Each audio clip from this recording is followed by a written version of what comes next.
Okay, why is she dancing? Why is she singing? Dun,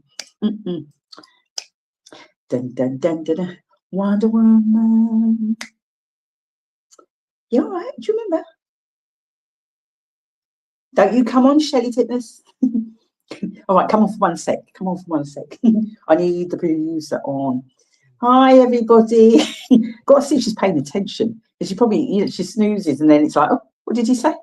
Yeah, I'll put you on screen. We're at the beginning of the show. So maybe, just maybe, she might not be snoozing quite just yet. So, Shelley Titmus in the house, producer, and shall I tell you what, we're not going to say anymore. Do you know why? Because she is going to be sharing. She has, yes, did you see her photo? It wasn't just for fun. I didn't accidentally click on it. I made sure I got the picture, the photo. There's always two. If we're lucky, she might tell us what happened that night. There's two that you use. I know. I didn't think I picked the one on the loo. No, I thought, yeah. I thought I'd upgrade you today. Me upgraded. She's either on the loo or she's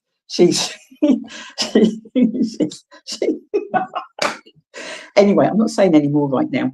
But yeah, so Shelley, producer in the house. We're going to hear from Shelley a little bit later on. Probably throughout the show, really. Just bits and bobs that are currently going on. We shouldn't have any guests right now, so let's just get into stuff, Shell, because it's going to be one of them. Thank you, everybody, for tuning in, for watching. Today is Tuesday, the 2nd of June, 2026. I don't know. Oh, God. Yeah, one of them. I don't know about you, but it's been a year already.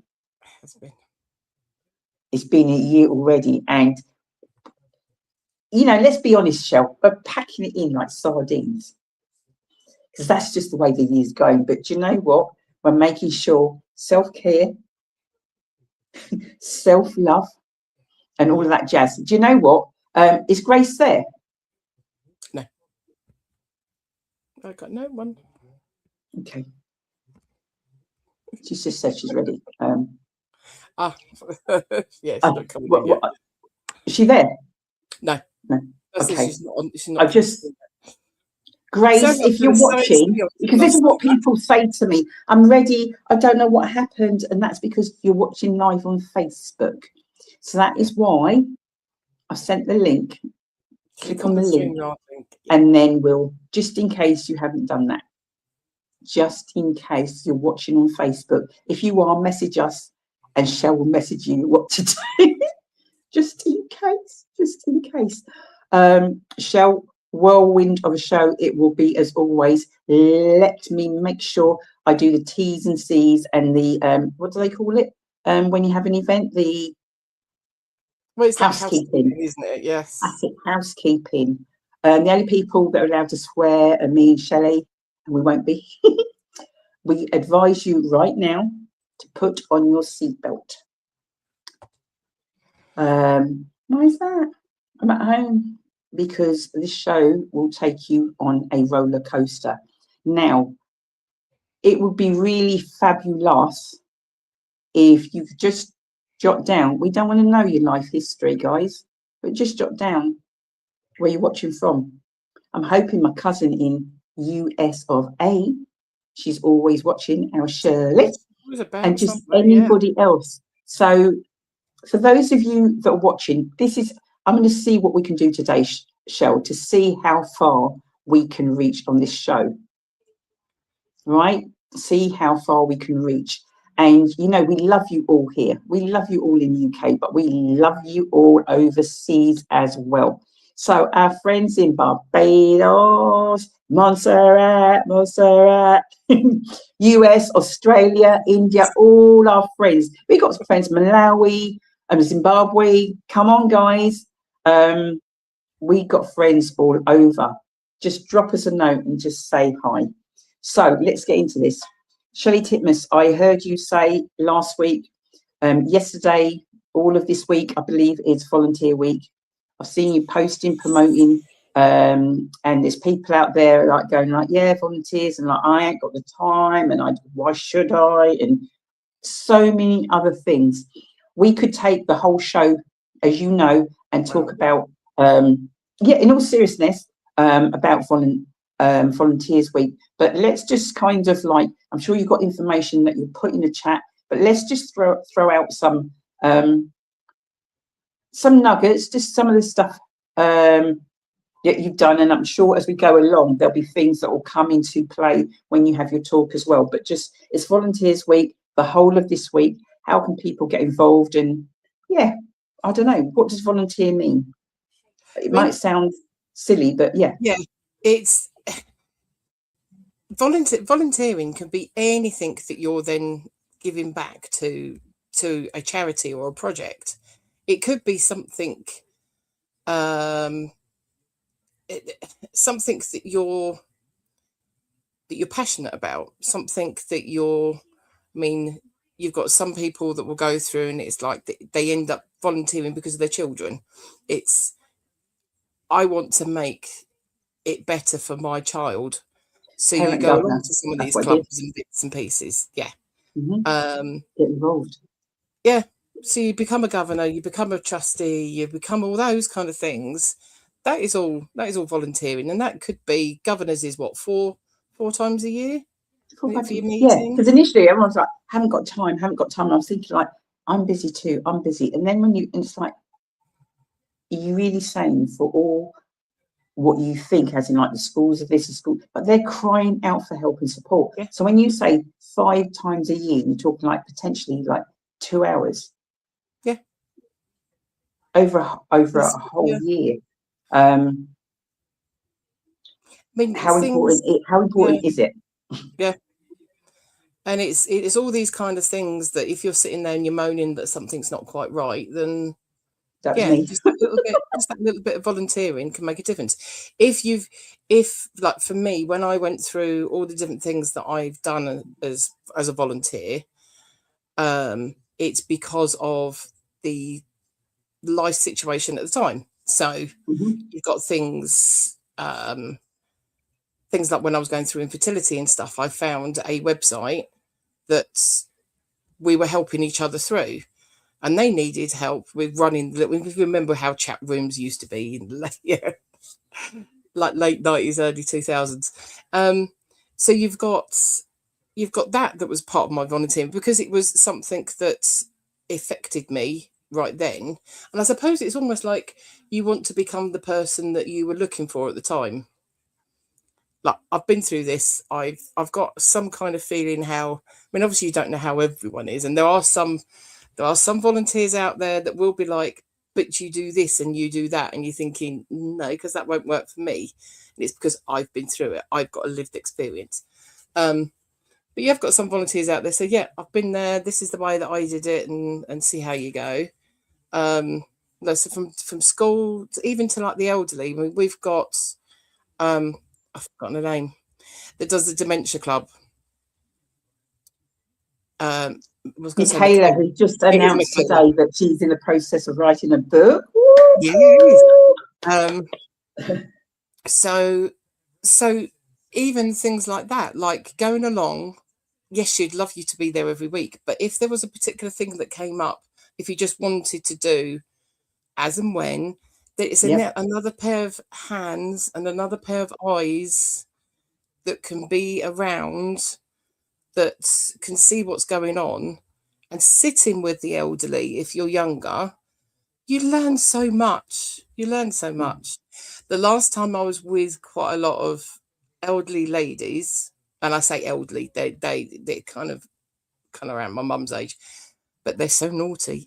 And when you're growing up, you think, oh, the elders, you got to look like, bow down to them, and they would then be turning around and telling me everything that they got up to. So yeah, you're learning so much. You're learning so much from being a volunteer. It's giving you those life skills, how to talk to people, how to talk to different cultures, different generations, how to react in certain circumstances. It gives you all of that without you actually realizing. And then by giving back to something that you're passionate about, you found your thing. It's something that you're getting back without realizing. Yeah, and this is the thing. I think people always think a monetary gain. Yeah. And you gain, if I say to you, depending on what you're doing, and if it's something that you're passionate about, no amount of money can give you the pleasure of doing something that you love doing. And if you, in whatever shape or form that might be, helping somebody else, whatever it might be, no amount of money will give you the same feeling and satisfaction. It just even doesn't. if you was to go into local museums, if it was something that you was interested in, like a museum or art galleries or something.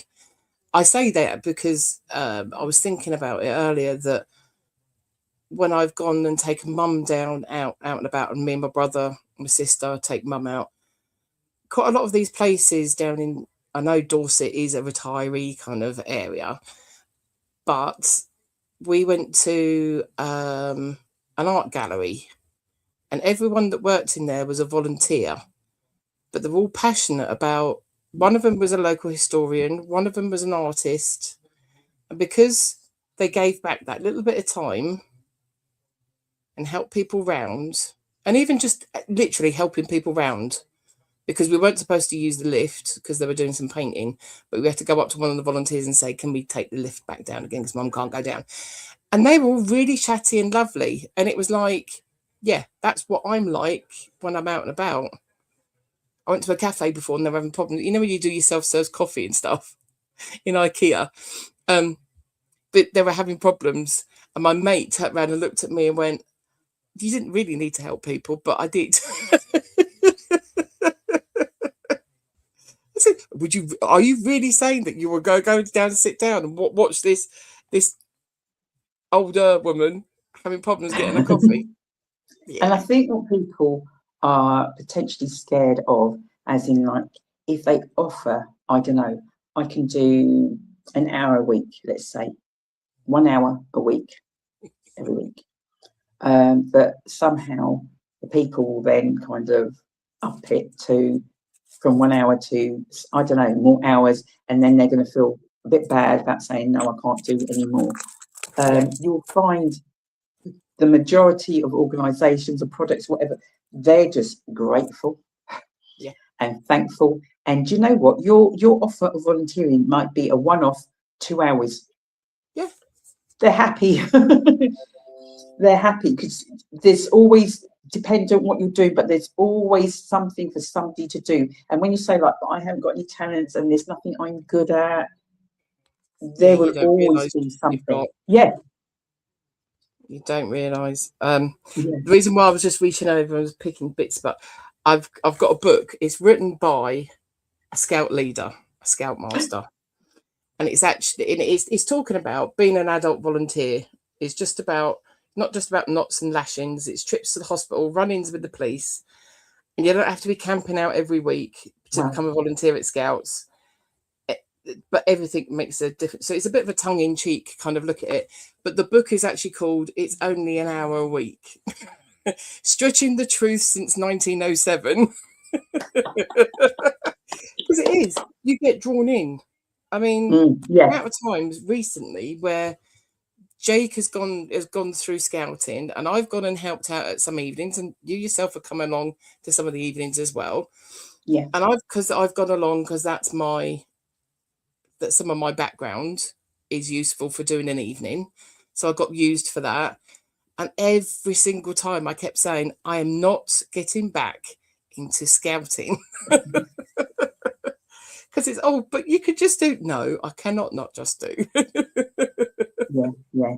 You're kind of like, if you're in, you're invested.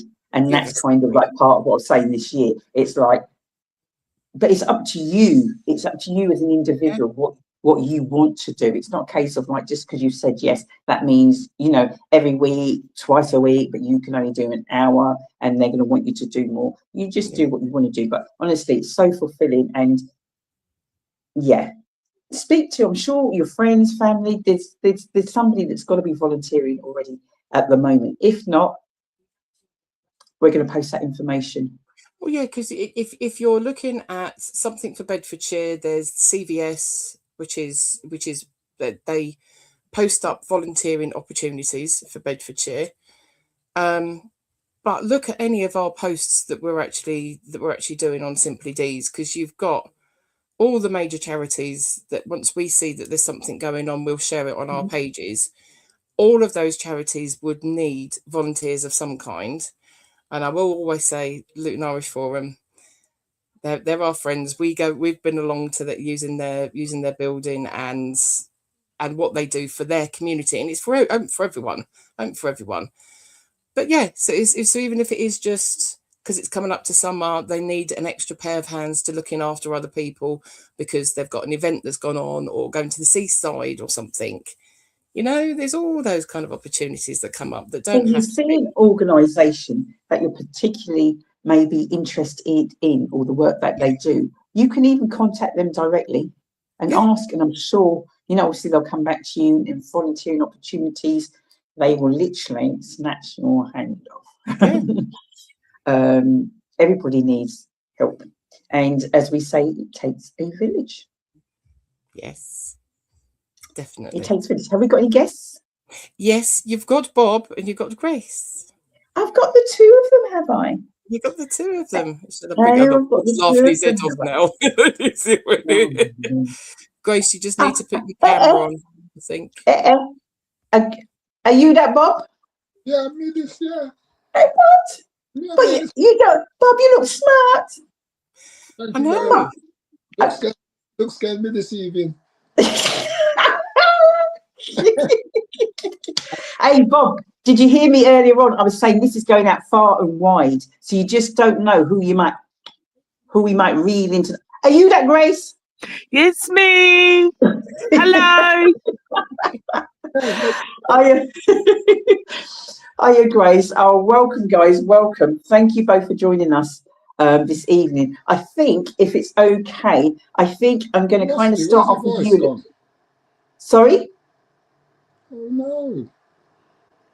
Can't you hear me? Hello? I can't hear you. No? Oh. Can you hear me, Michelle? I can't hear you. I can hear you, Shell. I can hear Bob, but you can't hear me. Can you not hear me?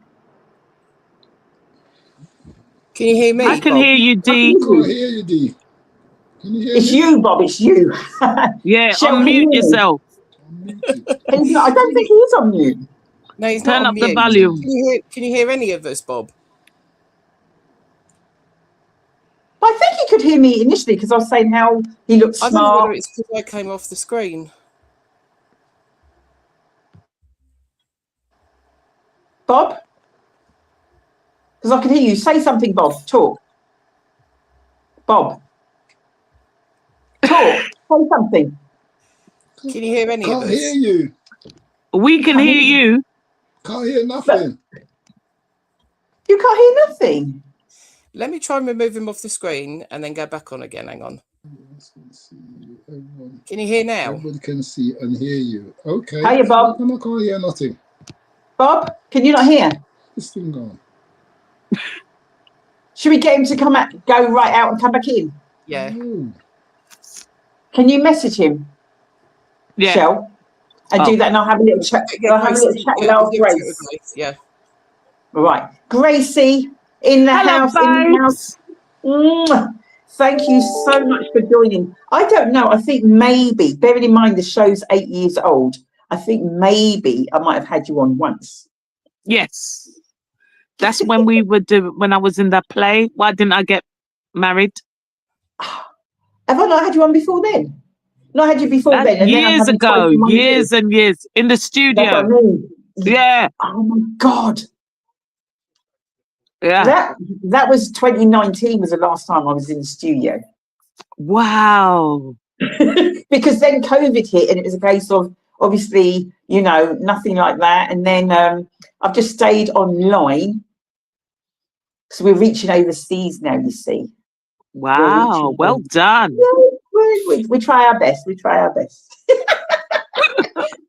So, Gracie, oh my gosh, there's so much. I don't know. You wear literally so many hats. Absolutely. So, do you know what I mean? So many hats. I'm not going to go into your age, but from when did you know you had a little voice? You had a little something going on there? Because I know, I've noticed it for a long time, but there's a lot of haters out there that do not appreciate my vocal cords. We can train you up. Don't worry. Come to our vocal academy. We can train you up, and it's free of charge. Whoa! Rewind. This isn't. You see, by talking, you get to find out. Did you say vocal academy? Yeah. Is that look at Shelley? She's going, oh my God. Is that running now? Oh gosh, yeah. Thursdays. It used to be Wednesday. Now it's moved to Thursday, 6:30 till 8. Where? At Marsh House. Look at Shelley. No way, really? Yeah, and everyone's welcome from your 0 till 99 or 100. There's no age barrier. This Thursday. Every Thursday. This Thursday. Yeah. Okay. We're rehearsing for the PIP, Praise in the Park. Is that the 27th, 20th? Yeah. The 20th, isn't it? 27th, yeah. Same day as Bob's thing. Obviously, and I've got a party as well. There's 3 events that day for us. Well, okay. Let's get the information, Shell, because I don't know about this, for the vocal. That's right. The Vocal Academy. TVA. And how long has this been going, Grace? Oh, that's a good question. All my questions you'll find, Grace, are good. Before COVID? Did we do it before COVID? I think we did. And then COVID came and then we did podcasts. We did, online. No, Facebook. Yeah, Facebook from Marsh House. And then when the doors were open back up, we start back the Vocal Academy. So it's been going strong for about 4 years. Oh my gosh. Oh. So all the haters out there, I shall be attending Grace's and maybe Voices Vocal Academy to assist. Oh my God. And it's right on my doorstep. There's no excuse, Bailey. Fantastic. No excuse. Fantastic. Oh, I'm excited. You watching Shelley, the producer, you're watching Shelley. She's like absolutely mortified. She's going like, oh my God. And I tell you something now, if she could kick you, she would. She'll be like, Shelley, you are more than welcome to come. No, the whole of the estate will actually hear Dee trying to sing. God loves a trier. Yes, he does. He loves a trier. You see that? Oh my gosh. And I think I posted the other day, Shelley, dig it up. My duet with Samara a few years back at International Women's Day. And I tore it up. They were telling Samara, sit down. They were telling her, sit down. But they've edited that bit out. Samara, you know I love you, and you know I'm joking. But yeah, I was singing. I don't know whether I was singing so out of tune, but then the next minute, the lady on the PA system, the DJ, she then gave me a microphone, and that was it. She gave me the mic because there's me. I'm just kind of doing my thing. She's up there singing, and I'm just kind of doing my thing to the song. And then she handed me the mic. I thought, and everybody else is going. And I'm like belting out the song. Oh, I had the bestest time. Anyway. Oh, fantastic. Oh my Singing God. is a healing. Yeah. Maybe that's why I'm trying to sing, Shelley. Yeah. Maybe that's why I'm trying to sing. In all seriousness and all joking apart, I cannot sing. I know I cannot sing. I don't think I can sing. We can. I promise you, we can make you sing.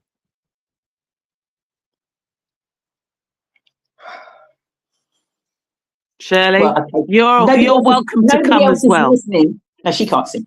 No, seriously, nobody else is listening. I can sing. I can.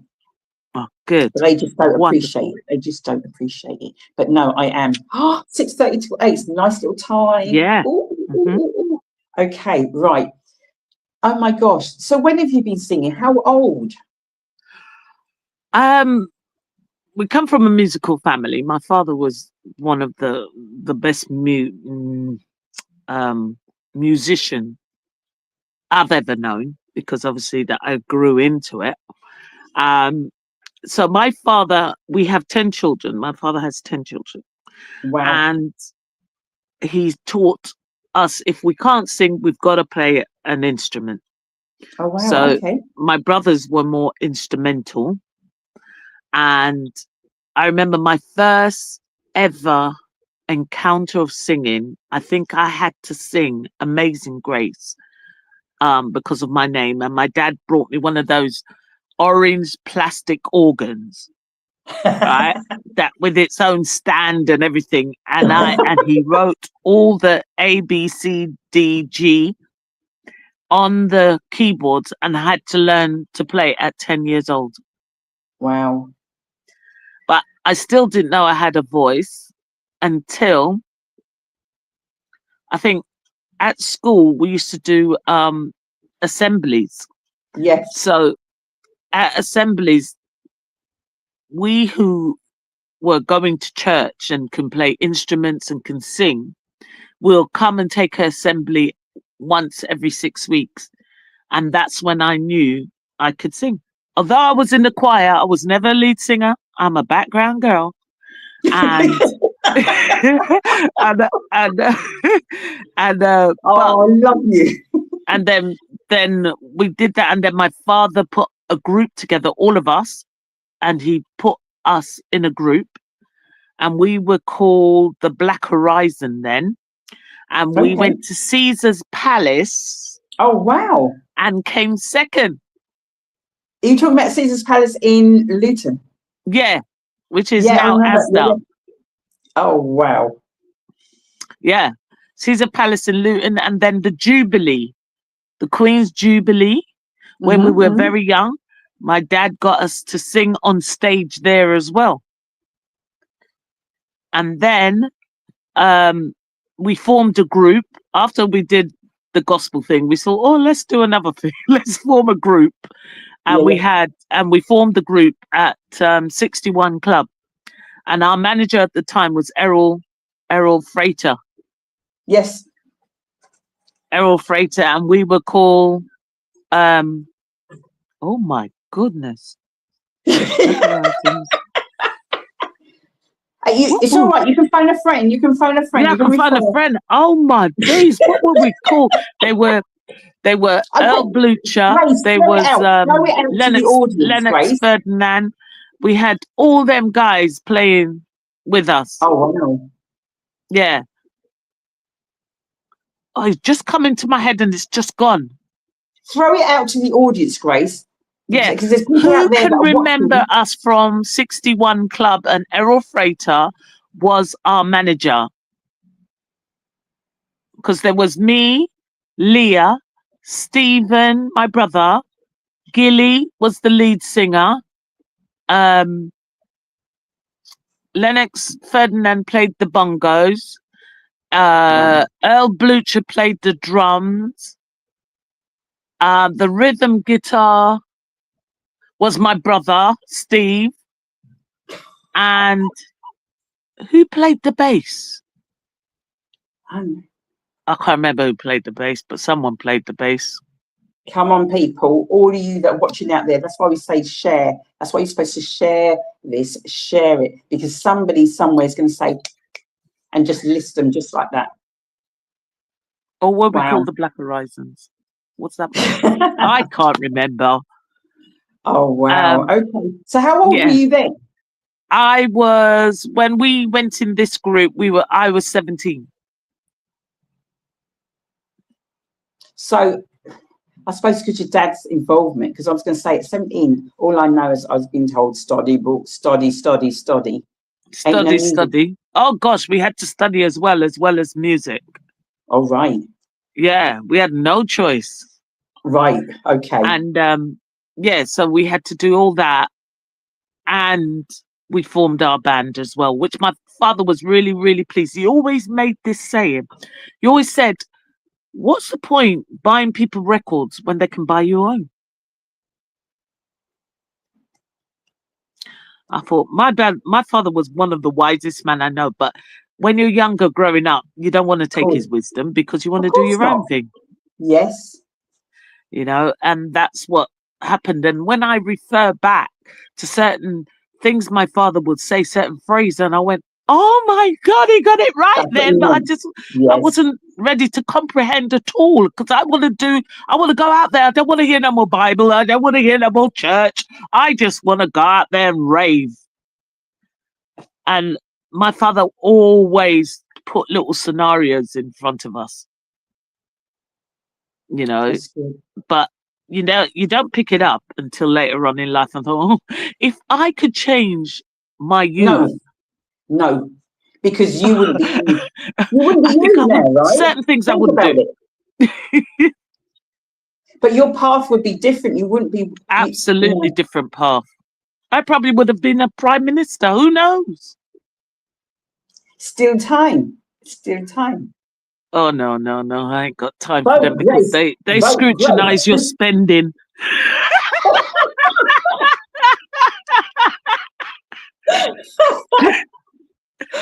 Oh, wowza. Oh my gosh. Cheryl, are you seeing if Bob can come back on, or is he gone? Do you know? You've got all about Bob. Hi, Bob. What? Hey, listen, man. Oh, he can hear. Hey! Bob, can you hear me? You guys dashed me out, you know. I couldn't hear today, so I thought, I'm sure maybe you can't hear anything. So, you know. When you look back, Bob, because you obviously will be looking back, and you'll be like, oh my gosh, they couldn't hear me. Or you said you couldn't hear me, but everyone else could hear me. Yeah, but see, I wise up, it's me lag out and me lag back in. So I'm so interested in what you guys are talking about. It's, you know, this is the thing, like a lot of people presume things and they think you just land where you land, but obviously just the work, you didn't just become Voices with Soul. Do you know what I mean? There's a background, and obviously how your father and played such a pivotal, important part in you being where you're at. In our musical career. Yeah, absolutely. He started it, but he can see what we can accomplish, but we couldn't see that. Yes. We had to wait till it, but Hildia was singing from the age of 6 years old. 6? Yeah, just like Michael Jackson, Hildia Campbell. 6. Her voice was phenomenal then. Still is. Yeah. I remember she was so tiny that they used to pick her up when we used to go to churches and that, and they'll pick her up and put her on the chair and get her to sing, and then put an envelope in her hand, and people will come and drop money in there. Wow, sir. Yeah. Can't believe that. Brilliant. You were with Hildia at Yvonne's event the other day? Yes, I was, yeah. Right, yes. Oh, yeah. Wow. So I'm going to jump around. Grace, sit tight for just a moment. Yes, I will. I'm going to bring you back in. I need to see Bob a little bigger than he is. Sorry, Shell. Bob, you look so tiny. You look so tiny there. you look so tiny. Bob, greetings, young man. Greetings and welcome. Thank you very much. You've been on the show many times before, and whilst you're on, before we get into anything, I just want to say on behalf of Simply Deez, I'm going to talk for us right now, and that's for everybody else to talk for themselves. We would like to thank you, seriously, thank you for all you do for the community. Let me put my glasses off. We see you, okay? You hear me? We see you, right? There's a lot of things that go on that people do not see, right? Do not see that you're doing, because you're not, events like what we're going to talk about, you've got to publicise that, but there's things that you do that you don't publicise, but Minna say that you are involved and that you are doing works. I appreciate for the young and for the old. I'm serious. But sometimes it's not a case of you're looking for that praise and you're looking, because if that was the case, you'd be telling everybody, but we don't know. But we don't know, but some people do know. And I just want to say on behalf of certainly ourselves and many, many other people out there, thank you. Thank you for being you. And no matter about anything, keep being you, Bob. Don't change. Thank you very much. All I can say, to God the glory. To God the glory. You know, he makes me, and you know what I mean, and give me good people along the way. Like yourself. This is it, isn't it? Exactly that. Also, the young lady that you had on, that she's still on there, right? Grace. I've known her since she was. Well, there's me going like, who's he talking about? You keep saying the young Bob. I'm enjoying that. Oh, family, her father's a real blessing. He was one of the first. Oh my God, you know what I mean? Lord, you know what I mean? So, yeah. Give thanks to the Almighty for life. Yeah. Yeah. And I can't do it. One on can't clap. Definitely. You know what I mean? So, and you hear that all the time, don't you? But people still seem to think that that is the case. And you can see by the results of what's happening, that is not the case. One hand cannot clap. Not clap. Absolutely. And when we say it takes a village, and when anybody's doing anything, whether it be yourself or any of us here, anyone, there's always others. You might not see them, physically see them, but it's not one person that has got where they've got or done what they've done on their own. It's from the support of others. Sorry, Bob. Probably should say that, Dee, because I stand on the shoulders of many people. That's not even, some of them not even here now. Yeah, so they with me in my thoughts. Some of them. That's why the elderly, you know, they've got the wisdom, you know, and sometimes they see old people, they don't see elders, you know, and things like that. And you know, I was blessed because I was kind of brought up with my grandmother before I came to England when I was 9, you know, and certain lessons, certain disciplines, certain things is still ingrained in my biggest role model and my grandfather and things like that. And I was a child, so, you know, I'm still a child. We all are, yeah. I'm listening to, you know, this other young lady early. What a beautiful little cheeks and smile she got there. She was talking about, when you talk about volunteering, I was well into it. You know, that scouting. I got into my profession by volunteering at Starlight. 18 months, I loved it. I never knew that I could go far in that until when the area youth officer said, "Oh, you must go on the training course. You're really, really good." You know, but going back, it's experience and gratitude and manners and respect, them kind of way. So sorry, I go around about. No, Bob. No, I want you to talk it, yeah? I want you to talk it. Don't say you're going round it. Go around the bush and talk it, okay? Seriously. Yeah. Well, I see so much beauty. I know there's a lot of... Oh. I see so much beauty and then he disappears. And then it's gone. So for those people that are watching and thinking, is this a comedy show? Yes, this is a comedy show. I thought it's Real Talk. You said, yes, it's Real Talk and it's a comedy show. So have we ejected Bob again? No. We didn't do it the first time and we've not done it this time. He said, oh, the beauty. And there's us all kind of like going, is he talking about me? Is he talking about us? And then he gone. God. Oh, Gracie, I Yes. saw you in February Yes, at the Library Theatre. that's right.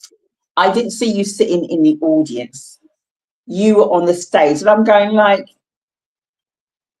oh, really now? So not only singing, we're talking acting. Yes. Since when? Well, I was asked by Alan because I just used to do extra. Well, it's called supporting artists now. I just used to do a lot of supporting artists in EastEnders, Silent Witness, Hobie City. That's only to name a few. And I was, oh yeah, and Top Boy. So I was just in the background.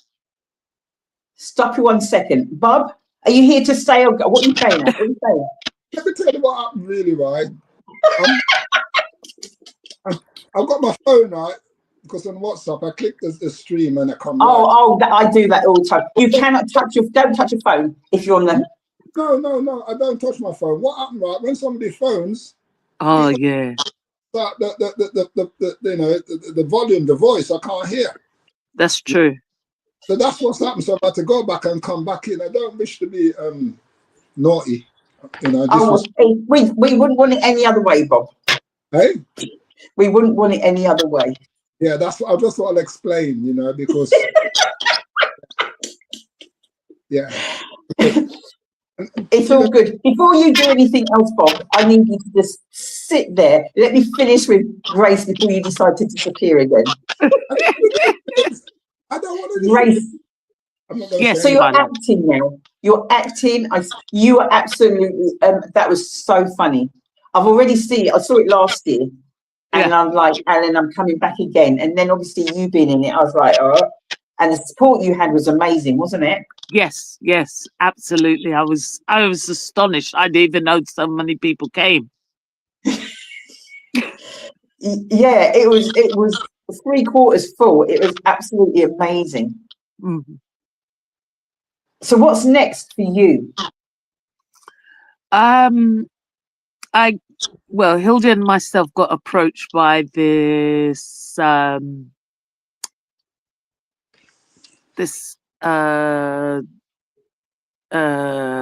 theatre academy, and we had to go Sunday. We had to do a screen thing because they want to bring this academy thing to movie, and we had to do a monologue. And then there was a teacher there and showed us how to do a monologue. And a monologue means you have to be the person. You cannot, it's not a drama, it's not acting, it's saying what you're reading and being what you're reading.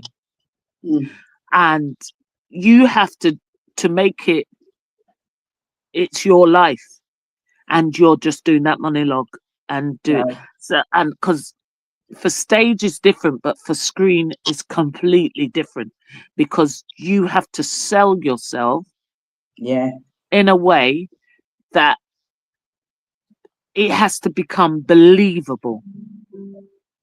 And just be yourself in it. Just be yourself in it.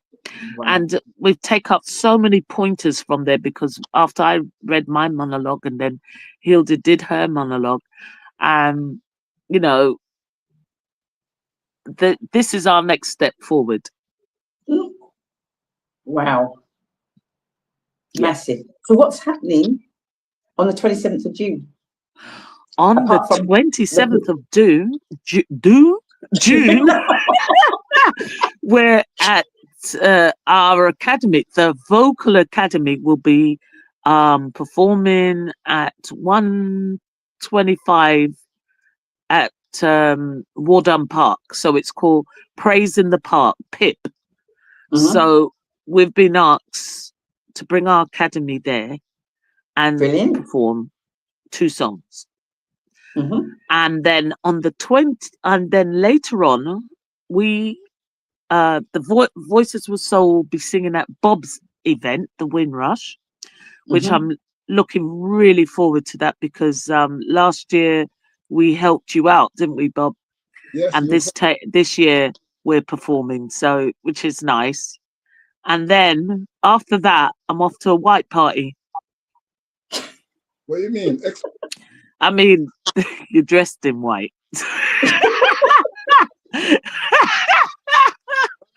You're dressed.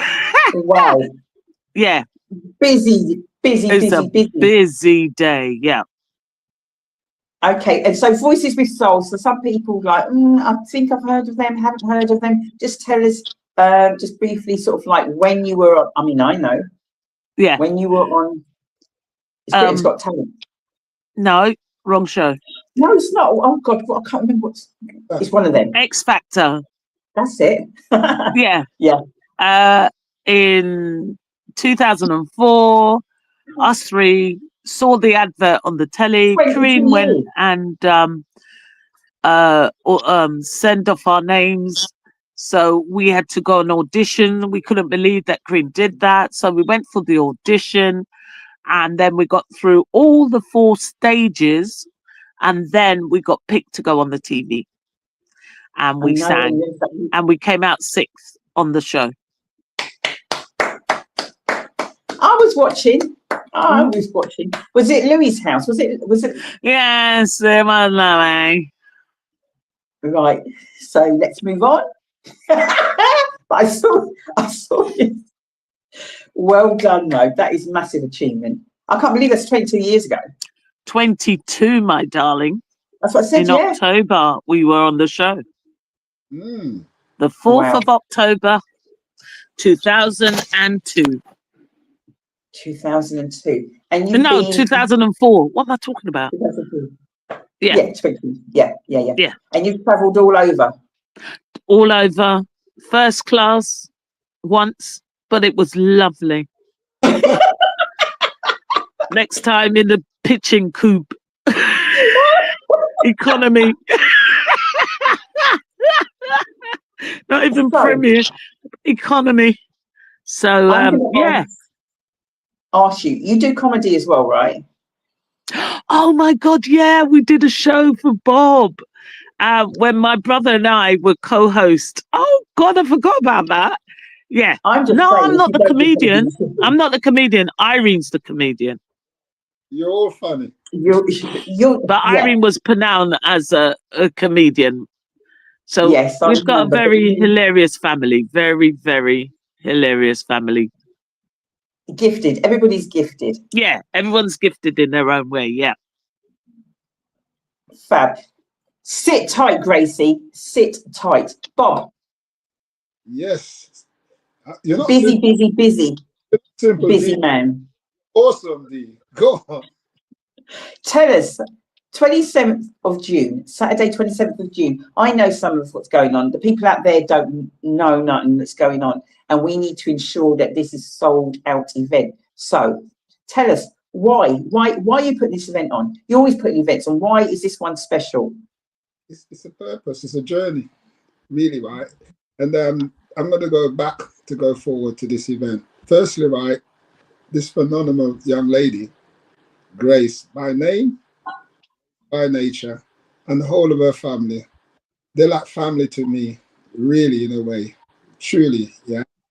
And in fact, really, right, their father was a recipient of what they call it, posthumous award, English awards, yeah, when we did the first major one. And we also had Rudolph Walker, from he was originally Love Thy Neighbours, but people know him now in terms of EastEnder. He came to the event and he linked up with these guys, and it was the hat fact, it was phenomenal.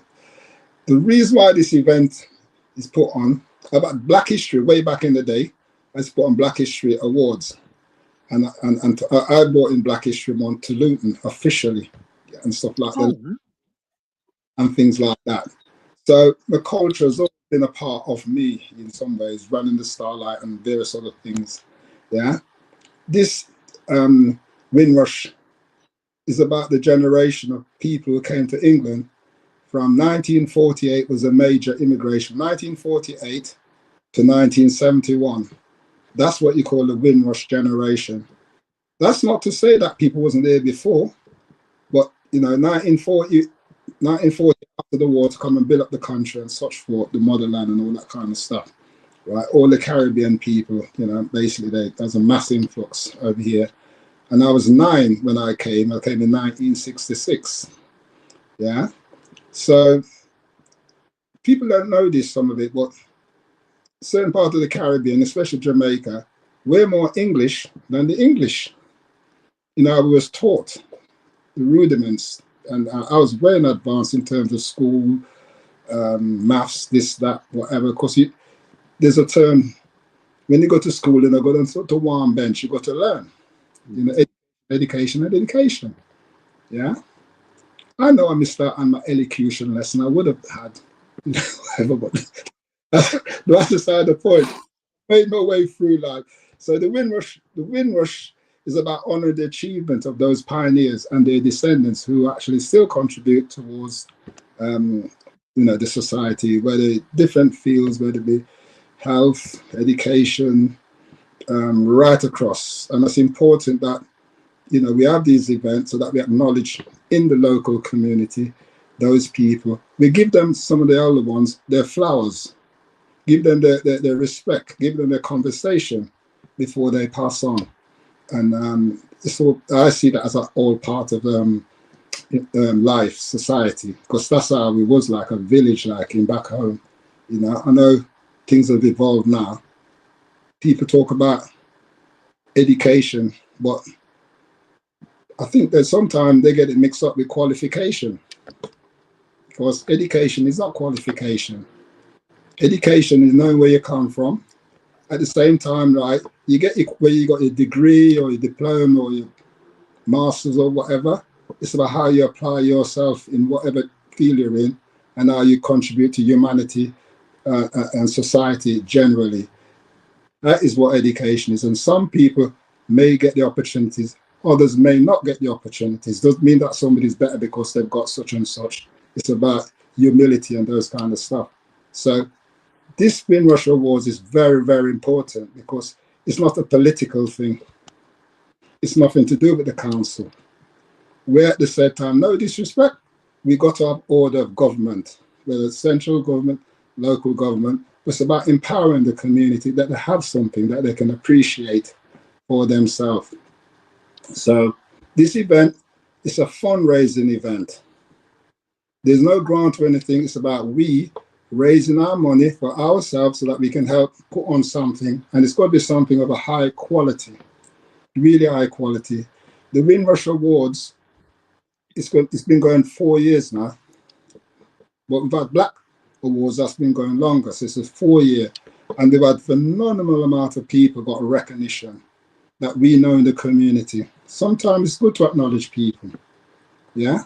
And at the same time, really, right, the families or the friends or the relations of these people say, yeah, it's not just about when somebody passed away, they all come together and say, oh, he or she was this and he, whatever.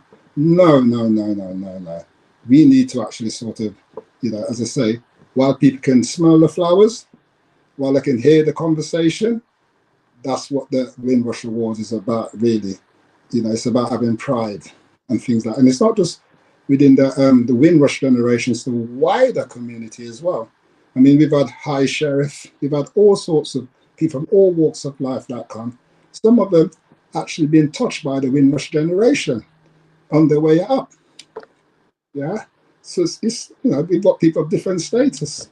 Also, sometimes it's not all negative, but you see mostly negative or stereotype things, And I think, like, say, when we came over here, when the Windrush generation came over, they're very classy, very stylish people. The way they dress, the mannerism, and such forth, And we don't take no nonsense, some of us, because of hard times. We actually sort of feel like we contribute a lot towards the society, and we still continue a lot. And we are a multicultural society now, but we still need to embrace that uniqueness. So the Windrush Awards is very, very important, but we must have sustainability. We must sustain it. We're not dependent on handout and grants, if we can. And it's very, very hard work for somebody, we talk about volunteering. Volunteering is not like what it used to be before. People just do things, want to help somebody, the neighbors, whatever. It's not so as it used to be before. Yeah, I know times are hard and such forth. So I'll pause for a minute there. You pause. I'll take a cup of me hot cocoa, Karen. On the bill, really right. Why's she laughing? Sorry? I don't know. Shelley's there laughing. She's not supposed to even be on the screen. Why are you laughing? No, I'm just making sure that it's cocoa in your cup and not ginger wine.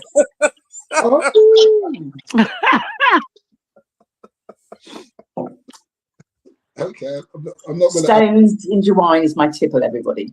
Yes. That's how far I go back. Stones, yes. Stones ginger wine. That is my tipple. Fine. Sorry. Sorry, Bob.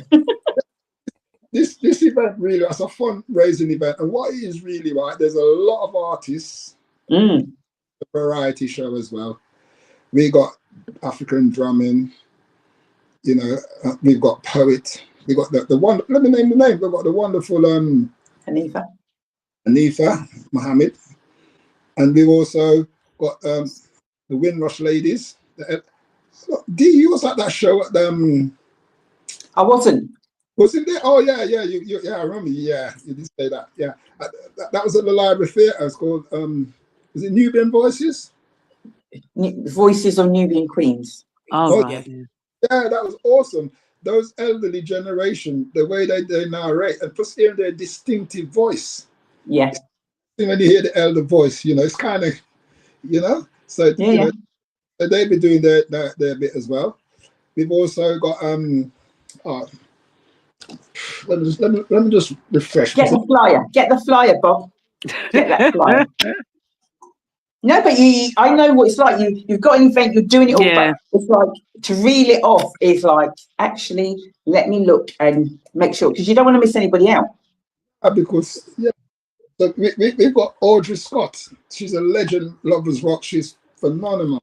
We've also got Pauline Kathleen Reed. She goes by the name. Fantastic. Oh, she's. Oh no! It's like a genie. Somebody rang again. So that's. See, all those people that rang, Bob, tell them off, because really and truly they should be watching. You guys can hear me? Just wave your hand if you can hear me. If you can hear me, wave your hand. Okay, then I can't hear you. So anyway. Can you not?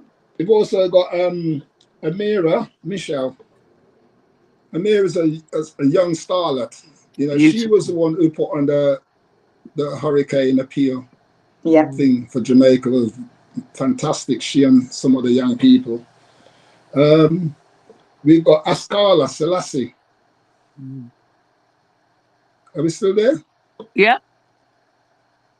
Askala, she's phenomenal singer. Now I'm gonna come back in actually because this ain't good. I'm gonna come back in. Bob, it's fine. Carry on. I'm gonna come. Carry on. I'm gonna come out. Come back in. Sorry, stay there, Bob. Oh. I think he was saying because he couldn't hear. Yeah. Because he had that phone call, it's knocked him off. StreamYard is getting really, really tetchy recently. And I think that was, I thought it was because I went off, and then that's the reason why you couldn't hear. But yeah, I'll just keep the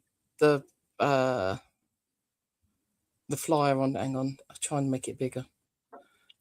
Wow, what a busy day you've got there, Race. Yes, yes. Very busy day. So those are the people that Bob was listing at the bottom along there. Yeah. I think there's more.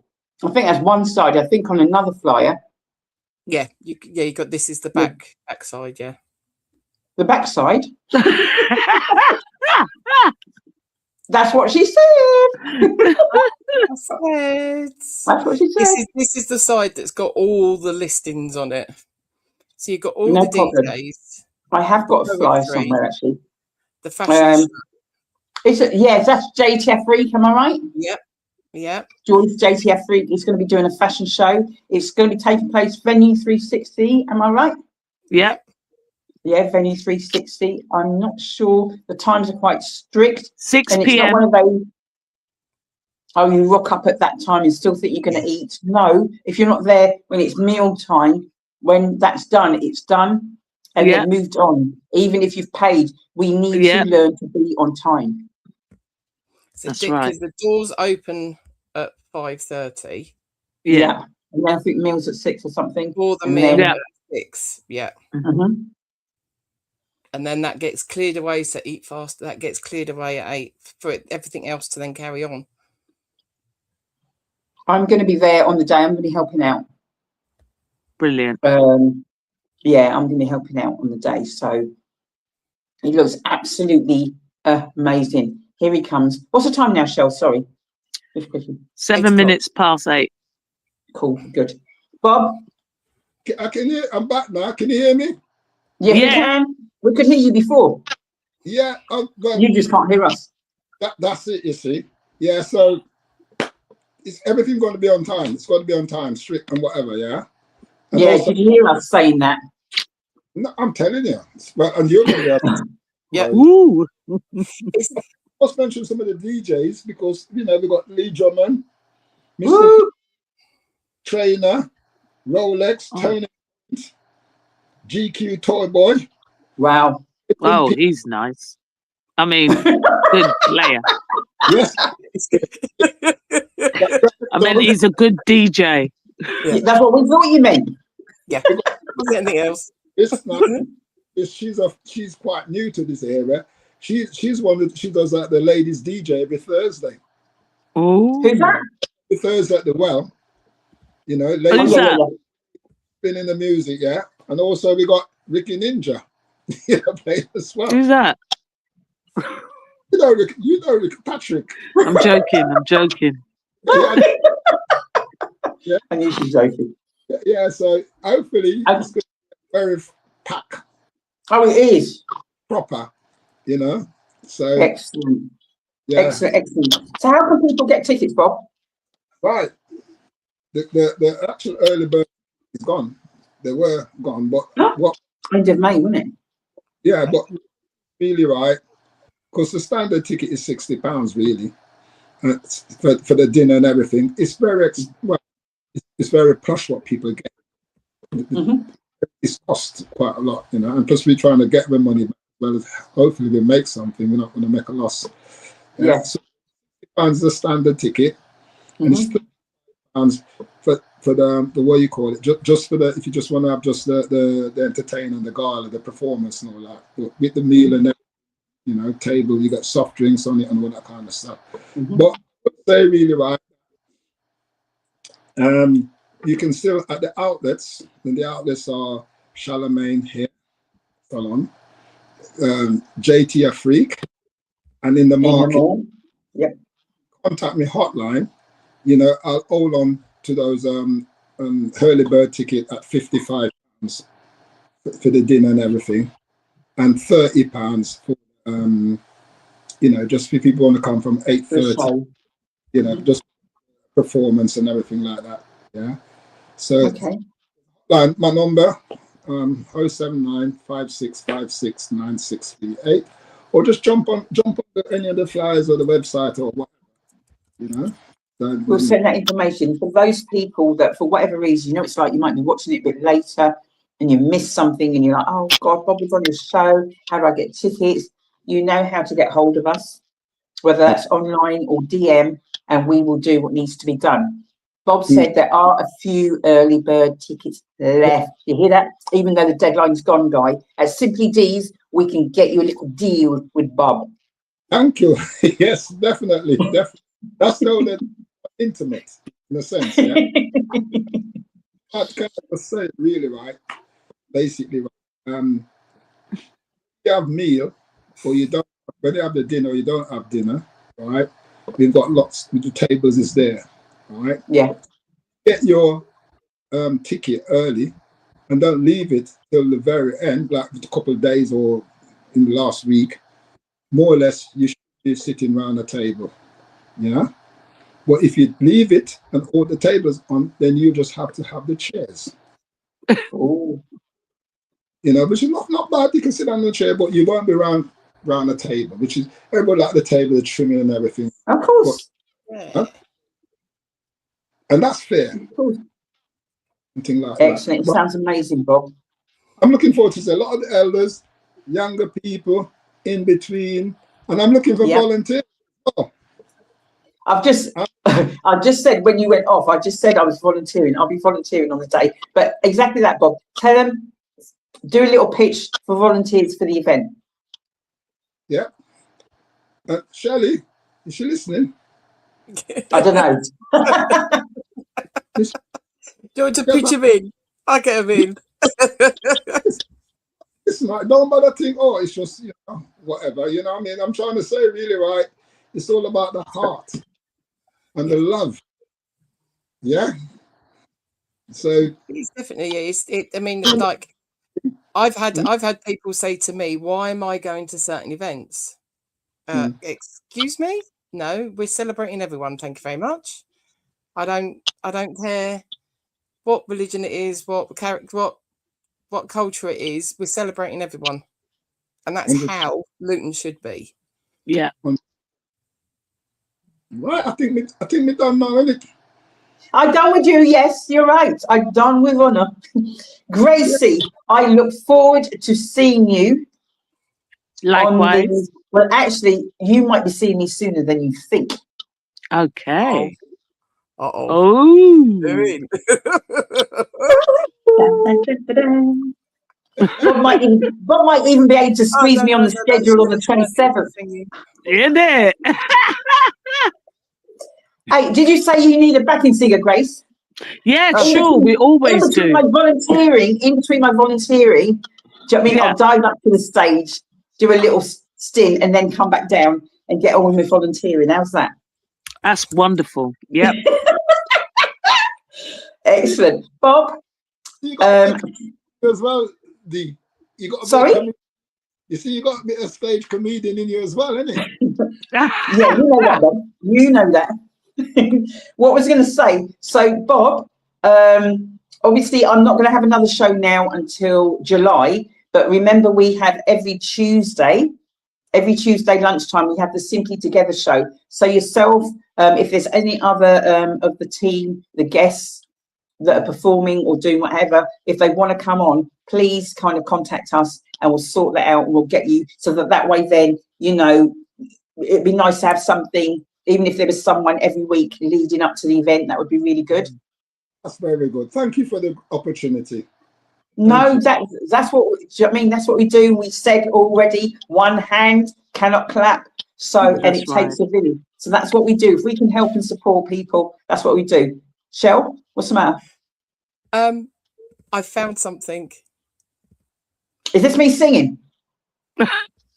I tell you what, don't be confused and think I'm embarrassed. I am just. I played it the other day. I thought, Daniel, good. Them haters. Bob, check this out and see if you don't want me. Yes. Enlarge it so they can see. Enlarge it. Enlarge it. This is Samara. This is International Women's Day. Inside out.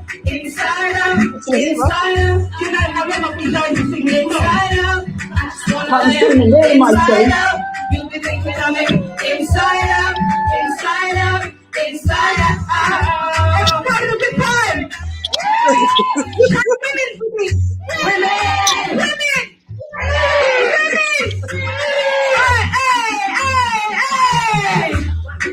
Wine slow for him. Hey, wine low for him. Hey. Yeah. Oh, wow. See, talent upon talent upon. I'm talented, Bob. I'm talented. Wow. That was See? fantastic. Gracie, thank you. Thank You're you. welcome, I my appreciate darling. that. So anyway, as I was saying, Bob, let us know if there's anything more. And also, Grace, if there's anything that you're doing, also the PIP, I know Francois, I was going to message her because I saw that coming out. Again, we've got the show every Tuesday lunchtime. More than welcome. We connect and we can get her Thank you. on or somebody else on to help promote that as well. Lovely. And What does Tishi mean? Oh my God. Bob, do you see that? What? That's Tishi put OMG. OMG to what? My singing? OMG to what? It was her. Yes. Don't be fooled, Bob. Don't think she's nice and innocent, Tishi. She'll tell you straight. Oh my God.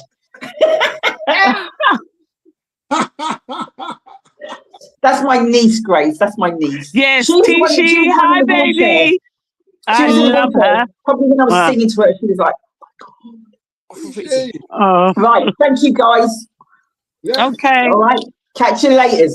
All right, Thank then. you. Thank Continue you. with the good. Sorry. We will, Grace, don't worry. Can I just say Cecile has finally turned up? Oh, for crying out loud. Boo, hiss, hiss. Hope you're listening, Cecile. She won't tell you what Judith Jacobs said less than 2 weeks ago. She ain't going to tell you that. Judith's like, because I said to Judith, let's grab the mic and do a little thing. She goes, do you know what? Let's do it, Dee. But due to one thing or another, we didn't have time. Yeah. And then I posted afterwards and she said, like, next time, Dee, next time. I said, right, Judith, you're on. What can I say? Right, shall I tell you what's going to happen now? I need to get some more cocoa. Okay. So whilst I get, there's nobody there waiting, is there? No. Because it should be on till about ish. All right. So whilst I go get my cocoa, but I'm coming back, you can take me off the screen because our Shelley is going to tell you about her latest project and how, as if she wants you, how you can get involved. And I'm sure everybody knows, when I say everybody, but people do know people that this might be just what they're looking for. So, Shelley, if you'd like to eject me, and I'll be back. I'm completely by myself. Okay. Right. So what Dee is alluding to is that, as I said earlier, when it comes to volunteering, you find something that's for you. It's a particular reason and things like that. So when I went through my list of different bits and pieces, one of them being suicide awareness for the Ollie Foundation, because we had a few people in our family and in our social group that we lost to suicide. The one thing that I'm setting up now is all because of my health currently at the moment. You've got a lot of people that are actually coming out, I suppose, and talking about it. One of them being really quite public about it, and it's PMDD. So it's premenstrual dysphoric disorder. Sounds horrendous. And it's, people try to explain it like it's a rough version of PMS. And it's not. It's not a hormonal disorder as such, but it's caused by hormones. What actually happens is that someone that's suffering from PMDD, they don't have the reaction to the hormone, they have the reaction to the spikes of different hormones going on. So if you don't know, just trying to think, if you don't know what a woman's cycle goes through, if you say 4 weeks and the middle, after the 2 weeks, you've got the middle week that's ovulation, and the hormone that's helps settle some things down and helps the ovulation take place is there's a spike. And my body and people like me have a reaction to that spike in different hormones. The reason why they say it's like PMS is because it's happening just before a period, and it is similar to PMS in as much as that you're grumpy or generally moody, can be clumsy, forgetful, migraines, that kind of thing. But similar to the way that perimenopause and menopause is, it's a heightened thing. And they're actually classing this now as a mental health illness brought on by the cycles of a woman's hormones. And when I say heightened, I will put a warning out there. When with PMS, that you could be grumpy and throw things around, I could get to the point where my brain has frazzled so much that it wouldn't matter what I was throwing around. And it has been once that it's me driving and getting my anger out in the car. That rage beyond belief, screaming, shouting, crying where I can't stop crying, brain switching off, and I mean completely switching off. You'll have some people that say brain fog. This is, I could be halfway through a conversation and I will not have a clue what I've literally just said to you as part of this conversation. And the heightened one, which frightened me, as it would frighten anyone, but because I've had training, like with the Ollie, like I said before, I have had suicidal thoughts. Not that I've tried to do anything, but you do get people that actually go through further and do try to take their own life because of this. It's something that is being looked at of how we can help people being in that situation, because it is that you are a completely different person, which is why sometimes people are diagnosed as bipolar, when in fact, if you looked at where your anger issues and things come from and look on when you're noting them down, it's actually part of your cycle. The suicidal thing, it is that I can only explain it where you are a completely different person. As part of all this, ADHD has been diagnosed as well, but I've always known something was a bit different. And the reason why it's been actually kind of like diagnosed is because the masking can't happen anymore. Where I used to take things in internally, now when I get to those, what I call my feral weeks, I can't internalize it. I can't keep it under control. The mask slips, as they say. And also it's difficult to try and explain that. So all of that I can't keep control of, but your brain is basically telling you different things. There's a thing called like rejection sensitivity. Me sitting here normally, I could say, well, why am I getting so upset and angry and like over the top with someone? Because I text them this morning, they've read it and they've not got back to me, and it's now in the afternoon. When you're in my bad weeks, I will turn that on myself. So I will, it's because they don't like me, it's because they're out with someone else, I bet they've gone there and they've not told me about it,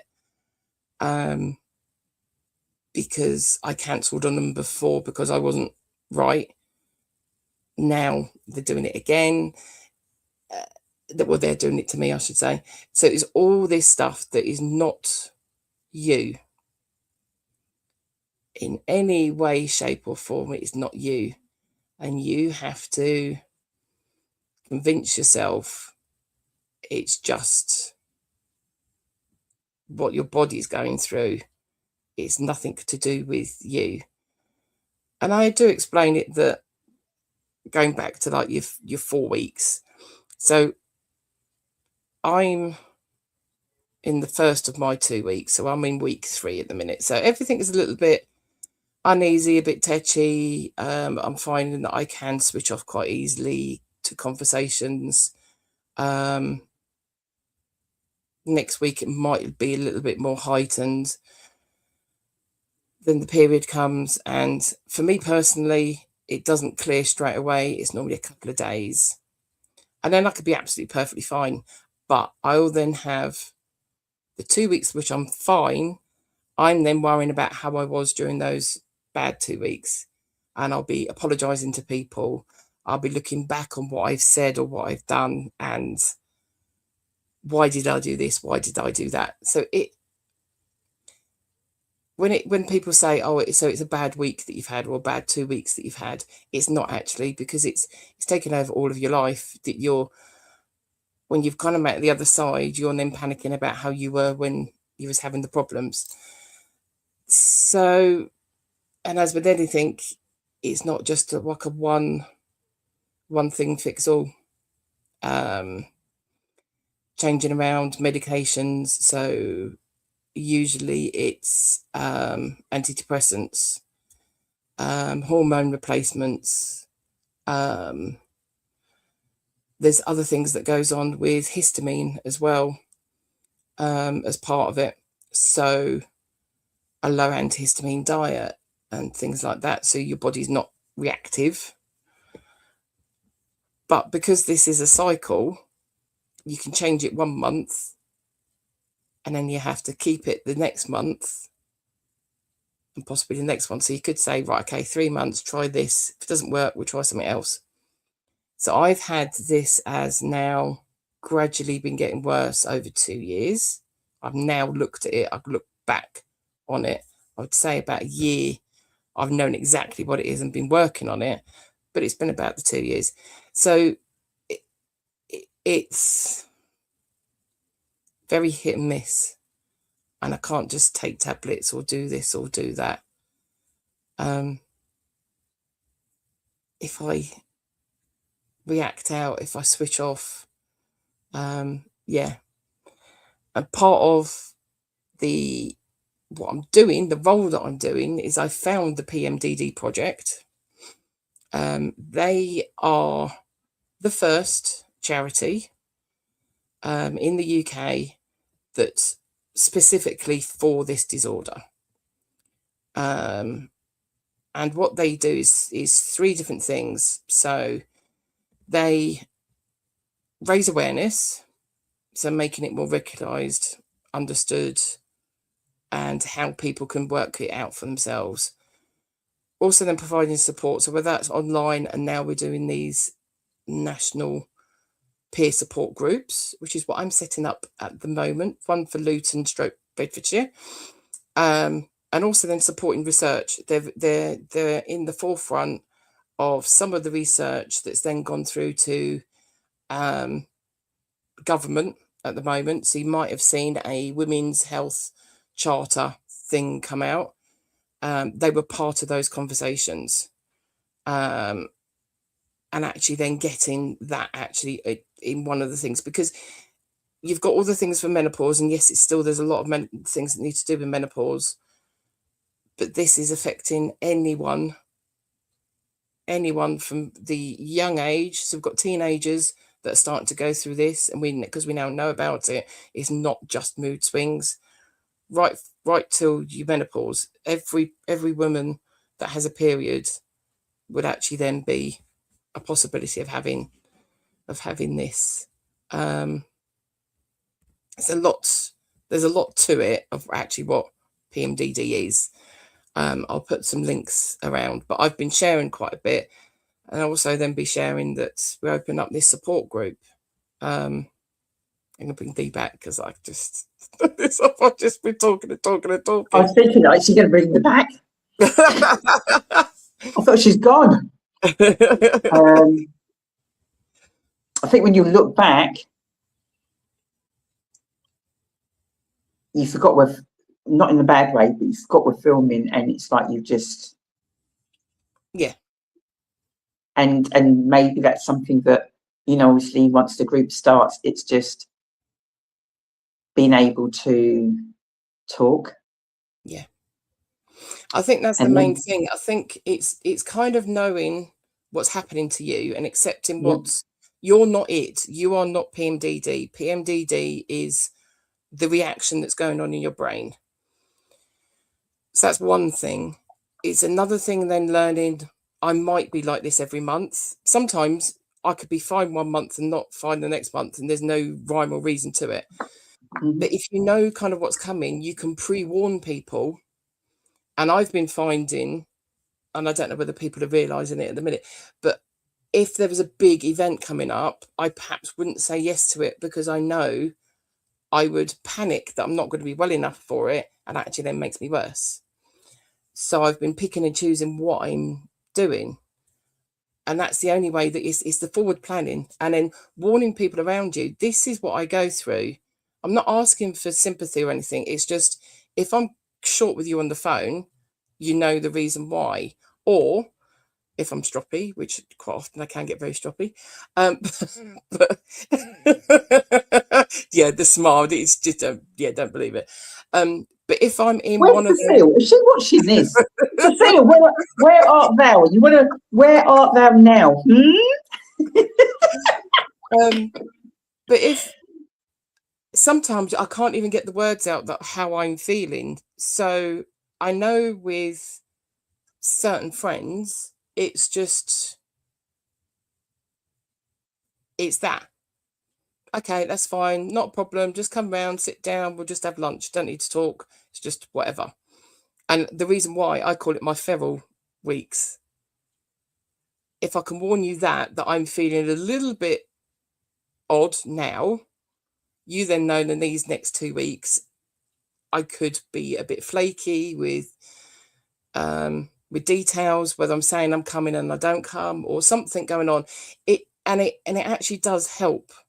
There's quite a lot of women out there that are still frightened of it, and they're like, oh, because people will actually walk out of their relationships or their jobs because of this. It gets into their brain so much.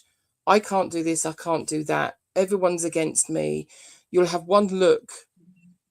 You know, when someone's drunk and someone has a look and you have to, you know, that one friend you have to pull off and go, they weren't looking at you like that. That's you because you're drunk. That is how it feels sometimes. You'll get one look or one comment or one, especially with text messages, people text short. Yeah. And I can sit there when I'm in one of those times, I'll sit there and reread it. I used to react before. Now I'll then go, sorry, I didn't get what that text message was. Yes, I am watching Miss Stroppy. Who's put that? Cecile. Little Miss Stroppy. I wasn't Miss Stroppy in that picture that I took in Chester, but she's drunk as a skunk. Everyone, she's drunk. I had a family. If you're wondering what that picture was, it's little Miss Girly, happy drunk. I'd been to Chester with my family. They drink a lot anyway. It was a family wedding. No one was drinking the rosé, so I had a bottle of rosé to myself over the meal. No one was drinking the rosé. No one was drinking, and no one wanted rosé on my table. So I drank the rosé, and then I drank a bit more rosé later on. But then my niece's husband said, "Did you want to try one of these?" And it was where they'd got vanilla, Coke, and vodka together. So on top of the wine, I had. Cecile? Is that not a recipe for disaster? I was fine. I was perfectly all right. It was just very giggly. And me and my sister going into, when you know, one of those old-fashioned B&Bs where the people live in the downstairs room just as you've come through the front door, trying to get up the stairs without laughing too much. It was that. And she was on the floor below me, so I dropped her off at her door, and then went, "Oh my God, I've got to get up another flight of stairs on my own." Naturally, she was not representing Simply Deez Yes, that was on that me day. flipping back onto the bed, laughing, and then took a picture of myself. So, when are we getting more details about the group? When is it launching? Have you got a date yet, or is it It's launching pending to very be confirmed? soon. I've Okay. got a list of people that have come through the PMDD project that I'm going to be contacting this week and next. The Instagram page is already up. So that's pmdd.luton. But have a look. If you think that anyone might be resonating with the fact that they are more than PMS and they're getting that kind of thing. I mean, I've had testosterone problems before, so I was getting all these kind of symptoms at random times before, and then the testosterone was worked out and I went back to normal. This I knew was something different because it was very extreme, and it was just in those 2 weeks that it's all to do with those hormones fluctuating and you reacting to it. So if you think that on the PMDD project, and I'm going to put a whole bits together and put it on our page as well when I launch, that it's looking through, seeing what happens and how to do a diary and working it out if it is you that's having something like this. And also if you think that, like, your loved ones, and especially if you're a male that has got a woman in the family that's going through it, because they don't tend to understand, which is understandable, but then all this extra stuff. Yes. Is this for women? Is it a women's only group? This will be a women's only group, but there are some men's groups that are out there that's meant to be that, like, they're mainly online. If it was to come up that you've got the men that actually want to have a chat and stuff, yeah, because quite a lot, some of the groups are only doing certain thing. And I said, when I set up this group, because I do online, because I do in person, I don't mind swapping around and doing different things. And I can see this group not being just you going to somewhere and chatting about PMDD. It's all going to be the whole thing. So we might decide to go to the cinema, we'll go to a cafe, we'll go to a meal, we'll have, like, go for a walk. It will be that kind of interactive kind of group, so you can come and go as you like, but we all happen to have the same thing. Okay, that sounds because good. Yeah, it's not, some groups it is fine and they just sit there and they go to a cafe and they just tea and cake and talk for a couple of hours or whatever. But I see me being different and doing different things all the time. There's so much, isn't there? So much scope. So much scope. Excellent. And obviously with the connections that we have with organisations and what have you, see how, right, obviously dropping it to them that you're starting this up. It'd be worth actually contacting Jess, the Women's Network. Yeah. And then a little secret. They're only just in conversation at the moment, but there is a stage play kind of thing going around the UK at the moment, and they will be bringing it to Luton. Just talks. So did she just spill some tea? So yes, that would be something to come to. So even if you see people writing it down, you'll see I've forgotten her surname. So look, it's just that now it just shows you I'm rambling, and now is it Vicky something? Vicky? Yes. Where she's come out and said that she's got PMDD. She's been in. She was on Strictly Come Dancing. Come on, name the person, guys. Name her. Name her. Yeah. She's actually our charity spokesperson, whatever you call, like, you got your famous person that then comes in. Yeah, she's part of us. So we had a conversation, like, big with all of us. So yes. Fabulous. Yeah.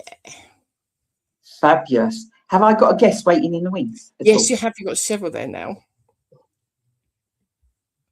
Do you want her to come on? Okay. Yes, She please. busy? I'm going to She's piss you ready. off. She wasn't looking at the screen then, and I didn't want to bring her up. There you go. That's okay. Don't worry about that. Don't you worry about that. Right. Oh, thank you for being that considerate. I was just getting my phone. I was just looking at the screen. Hello. Oh, wowza. Shelley Titmus. I need to see this woman.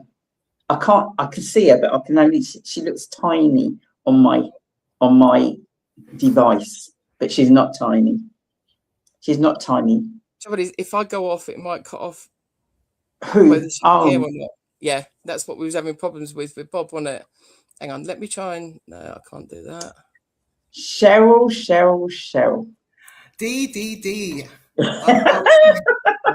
Good evening. So before this lady potentially might disappear, Shelley not only is a producer of this show, but she is also a director of Simply Deez events. Oh. So I have two directors. One of them, Cecile, she's in the audience heckling and putting comments. She loves the heckling stuff, but she also hosts the daytime show, and Shelley produces that, and they're both directors of Simply Deez, and we do a wealth of things, a wealth. So basically, just you're the A team. Oh, we certainly are. The A team. We certainly are. Getting it done. And what a great thing it is too. Amazing. This is amazing. Shelley's going like, look at her, she's like a little kid. And I am, because I'm so pleased to be here. Thank you. I was waiting. This is me, because I'm waiting for you to come on, and I'm like so excited. So everyone, meet my new friend. Every now and again, you just kind of stumble across people, and it's like, right, no word of a lie, everyone. Me and Cheryl connected probably a week ago. I'm not even lying. Yeah. It's not like 2 weeks, a month, or whatever. And that, I swear, I'm sure if I look, it was last Tuesday. And oh, okay. Ah, okay. One of those faces, maybe. Let's see, as we unravel, Robson, you might be able to tell us.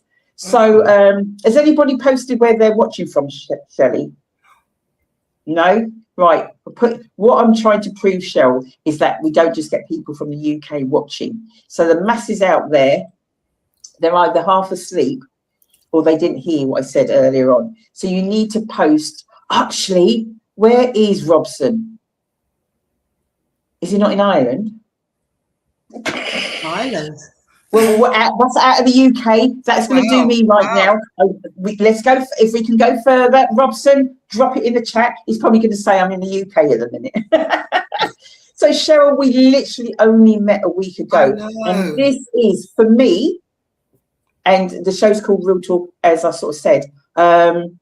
So many people say so many things about social media, but I've met so many amazing, truly amazing, that I would never have met if it wasn't for social media. If it wasn't for social media. So, welcome, Cheryl. Welcome to the show. This won't be the first time you're on here, my love. This will not be the first. Now, a privilege. Because you've not had time, I'm sure, to look at any previous shows. Maybe that's a good thing, Shelley. Maybe that's a good thing. What I'm going to do, because we didn't do this before, because we had a little chat, but we did, lovely chat. Oh, it's Northern Ireland. Cha-ching, get in there. Oh. Get in there. So, rather than kind of like have people and they're talking about maybe what they're doing, all that sort of stuff, I like to peel, as I say, peel people back like an onion. Oh, wow. You're thinking, what's she talking about? And when I say that, I'm talking about we're going back to school. Oh, gosh, that onion. I didn't even think you meant that far. Okay, I'm peeling you back, Cheryl. I'm peeling you back. So if there's anywhere I'm kind of going, but you don't want me to go, kind of like just, somehow sign, signal, what have you, that, and we'll move on. But people that watch the show don't watch the show. This isn't scripted. This isn't an interview. We're just having a conversation, and we're just finding out about each other. It's like you're sitting in a room and you're like kind of like, oh wow, these guys are just having a little chat. Oh, that's interesting. I didn't know that. That sounds good. Yeah, Nice. and I can relate. So, were you born in the UK first of all? Yeah, born in UK. Actually, I live in East London now. Yeah, East London now, but I was born in West London. And my dad decided living in, where were we? I think we were in Hammersmith at that time. Caribbeans coming over, sharing a room and all this kind of thing. We talked about Windrush. Yeah. Doing all that. And so he decided that it wasn't good enough environment for his children to grow up in. Oh. And he just by chance, I think one of the guys that were also sharing in these kind of big properties that are in Notting Hill Gate, Hammersmith, all that kind of, that kind of area. I think there were 3 stories in those times. Said, well, why don't you try Essex? They've got some houses going up there a lot cheaper than where we're staying now. And so that is what he did. And he took us from there to East. And the days of, when they weren't kind of getting money from banks, and so they did their own kind of banking system, the partner, Yes, and partner. other people might call it meeting. I think the African community might call it susu, whatever it is. There's a name for everything. Everyone's got their own name for it. But it done a good thing.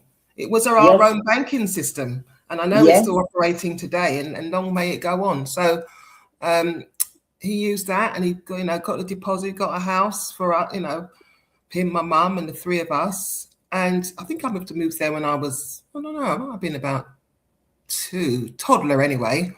Mm-hmm. And I've really been in East London ever since. I haven't really moved out of that really, time.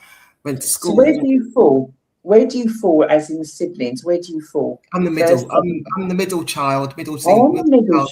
People say you've got middle child syndrome. What's that supposed to mean? I don't know. They always say like the middle child is that, I always find it funny when, if you in Instagram, if you're going Instagram, and they do that thing where they have the 3 children, older, middle, and young, and the middle one for some time is the one that's ignored, and the younger one's always the one that kind of gets all the attention, and the older one's the bossy one.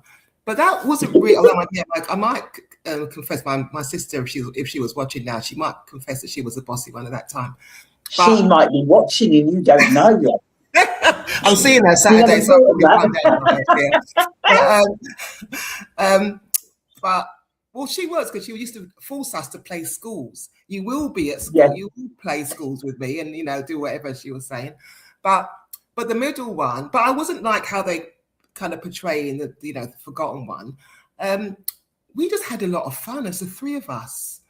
I think out of the 3 of us kind of getting older, I might have been the one that kind of went out and took more risks, not the next risks, but I'm the one that got the Saturday job first. When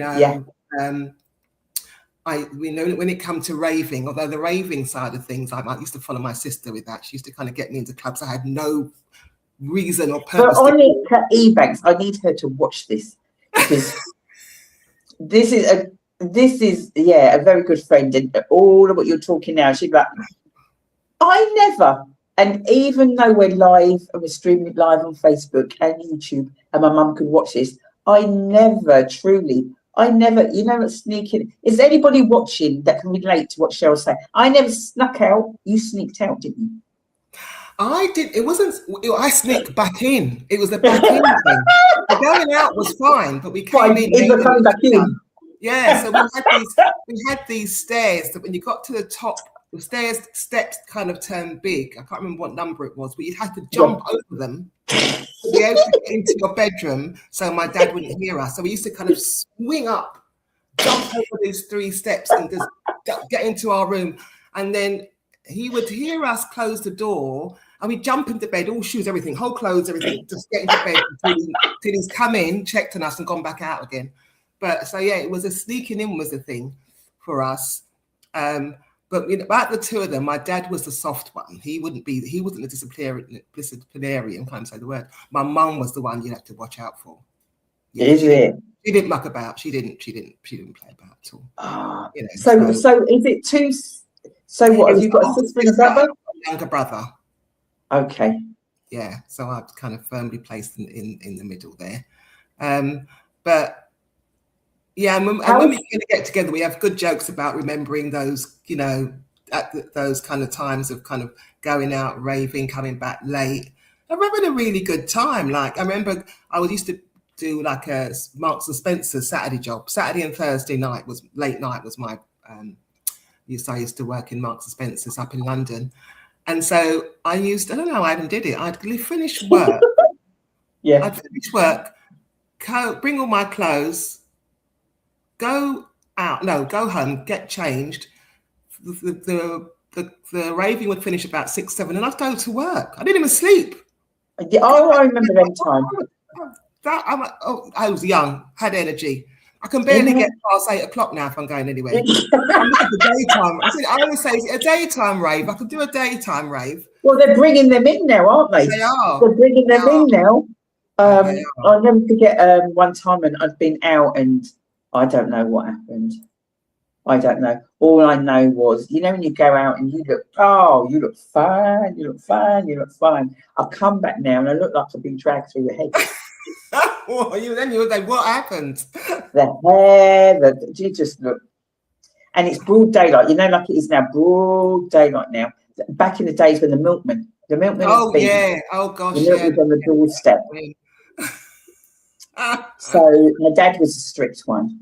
So anyway, so there's me parked up, and you know you had a good time. It's like, and you still got the little rhythm in you, ain't you? You go to the door and you're giving it all that, and I'm like, the key's not turning, and I'm like, look, I know I ain't drunk because I've been driving, and I'm like, I didn't have loads of keys, and I'm like, that is the key, and it is the key. So it wasn't like I was finding the wrong key in the door, and I'm like. It's like after 5 now, admittedly, in the morning. And I'm like, my dad's locked the door. He's knocked you out. I don't swear, Shell, you know, I don't swear. I ain't going to swear online, but I'm like,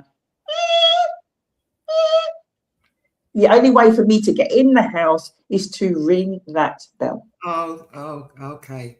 Yes. So it's like, okay, I've had a good life. I'm about 20. I'm about 20. I've had a good innings. And I'm like, so I ring the bell and I'm like, tum to tum to tum, tum to tum to tum. The door ain't opening. And I'm like going, yeah, exactly. I'm going like, you are kidding me. I'm like, so anyway, I'm like, you ring it. You don't stand there when you ring it. You move back. Backwards. Just in case there's anything flying, objects coming out the door. So I move back now. And then the door opens. And I'm like, oh my God. And do you know what? This is my dad. I didn't lock the door. You didn't lock the door. And I know it ain't my mum. My youngest brother locked the door. Now, my youngest brother would know, up to this day, he has not been forgiven. He would know, my car's not there, so he knows I'm not in, but he has locked the door, so my dad had to come down, and then, otherwise, I could have got away with that one, but no, I've got to ring the door, let my dad know, big ass, after 5 in the morning, milkman's been, didn't get over that. Still traumatized. These are all my past traumas that I've still got. I think I'd want to go and find something that same night or that same morning. Like, what was you thinking? Up to now, as big as he is now. Oh, I don't forgive him. I ain't forgiven him. Oh my gosh, those times like, are so special. So this same brother, I'm hotting him up, as they say. This same brother. Do you remember that?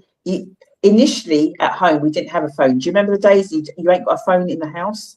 Yeah. And you've got a phone at the bottom of the road, and mum would go there on a Tuesday, have her change and all the numbers of her family or whoever she wanted to ring, and she'd go to the phone box and he'd make him the calls. And when we finally got a phone, bearing in mind all our friends and everybody else had a phone years beforehand, we got a phone. Oh my gosh, that phone rang. We all jump on it, you know, because we couldn't wait to answer it because it's the novelty. That didn't last very long. The phone would ring and none of us would just look at it because it worked for us.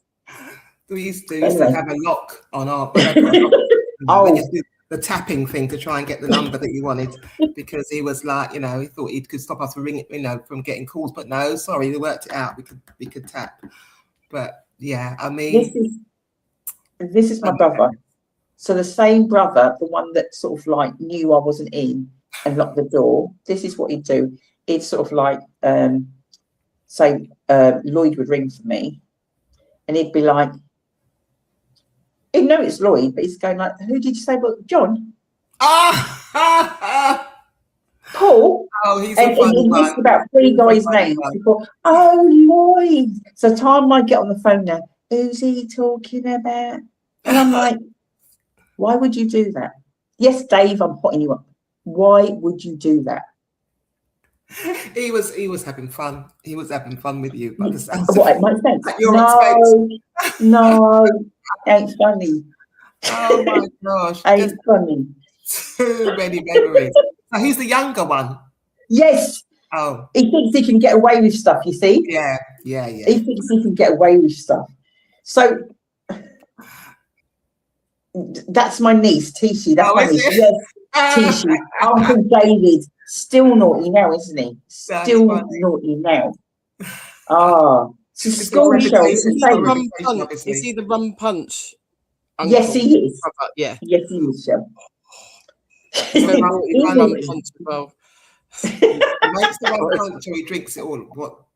The rum punch? No, he's good at making it. Oh. How he makes it. I had a little bit of it because Tishy made me try it. But we ate the fruit that was in the bottom after everyone had finished the drink, and even that nearly knocked my socks off. And I'm used to drinking. So yeah. Good rum punch, definitely. Even the fruit will get a taste, definitely. Yeah, exactly that, Shell. Exactly that. So I was going to say to you, so how was school for you? School.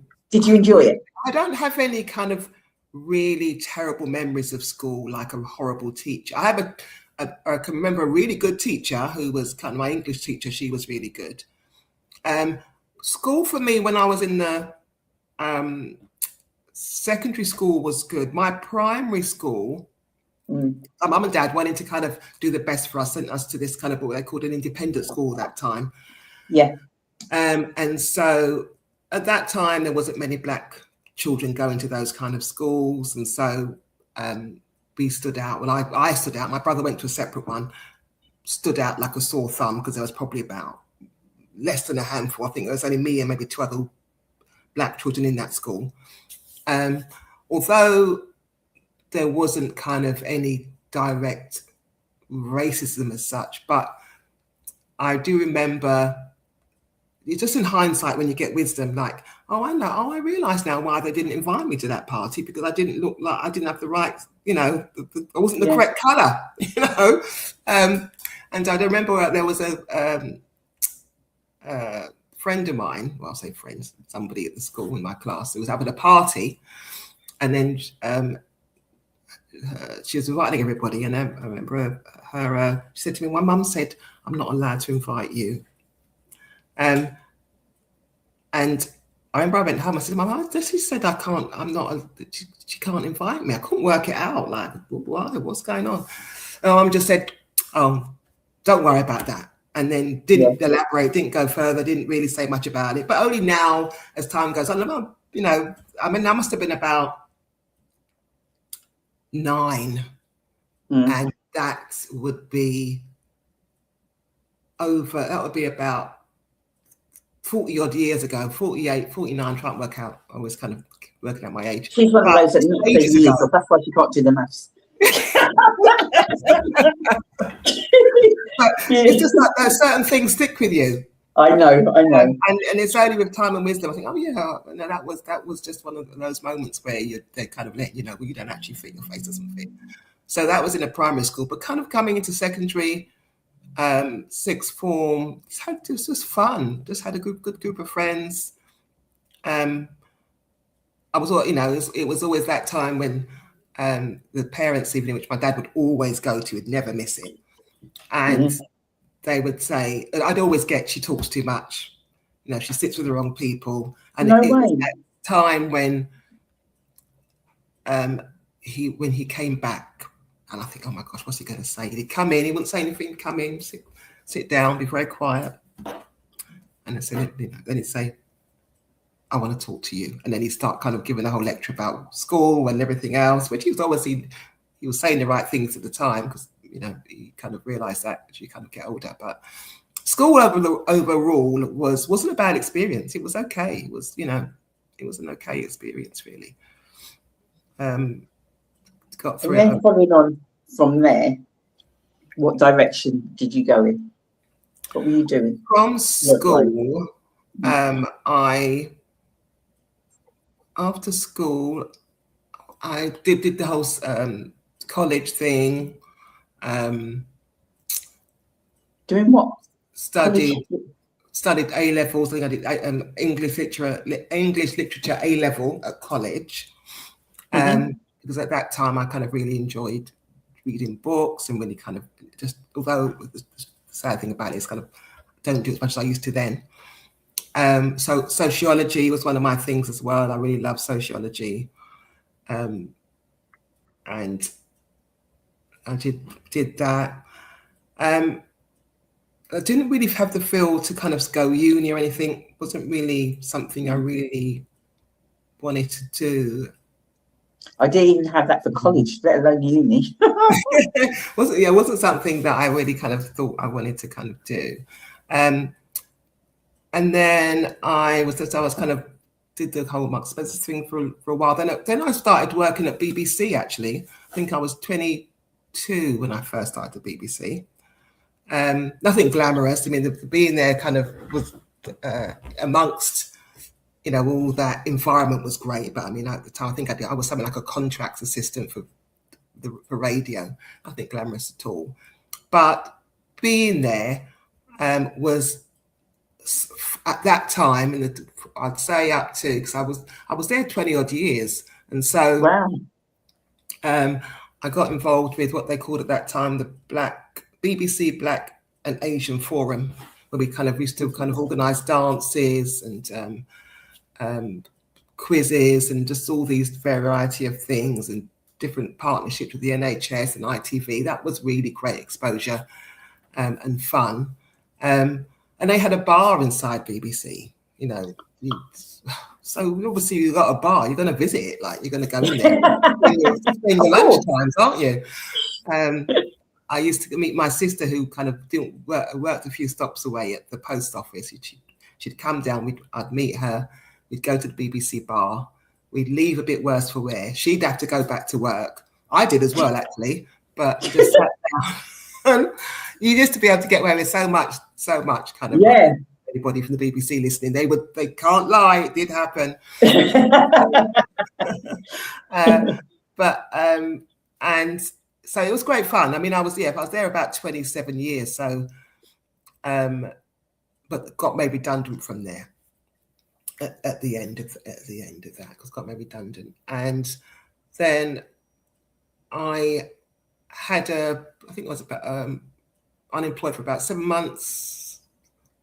And what was funny was when I got made redundant, I was really quite happy. I was, you know, I didn't feel a way about it. There was people who, you know, really kind of gave their life to the job, like, you know, come in, they're sick, come in if they're, you know, the arm or leg could be falling off, they would come in. They would come in regardless. And so when they got made redundant, it hit them really hard, and a lot of people kind of got depression, you know, went off. If you think about it, that is such a big portion of your life. We've got people sort of like being in Luton, we've got sort of like major factories like Vauxhall and IBC that have shut down. Thousands of people. Stepco, another big organisation, Luton, has recently shut down as well. So thousands of people, that's all they've ever known. Yeah, because your job often defines you, because you spend, like you say, you spend so much time there, like most of your life there, 9 to 5, traveling backwards and forwards, and you kind of get your networks of people, you get your friends there a lot of times that you still might see afterwards. So people took it really badly. But for some reason, I was quite happy, and I just kind of, I said, as soon as they announced it and we kind of got finalized, I said, well, I'm not going to be in for the last day, and I wasn't. But I kind of had the time, about 7 months to myself, but I was looking in the background, but not seriously. Did some temping at the end. And then I'm trying to remember, actually, when I was actually in the BBC, I started studying counselling. I remember now. I started counselling and qualified as a counsellor in the BBC, because I was always very interested in kind of like that kind of social science and kind of looking at ways how to help people and so on. So sociology and then counselling seems like a natural progression for me. So I did, I studied counselling, qualified in existential and integrative counselling. And when I started working for the council, I was able to kind of bring those skills with me, with the facilitating with mental health, because where I was working is in mental health. And so I was able to kind of do facilitating workshops around mental health, working with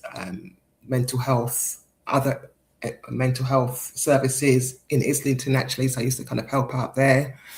Created a lot of different design. This is where I started to kind of get the feel for designing different programs and kind of workshops and stuff like that, and delivering them, and kind of going into mental health hospitals and kind of really getting this rude awakening that some of the people in here shouldn't even be in here.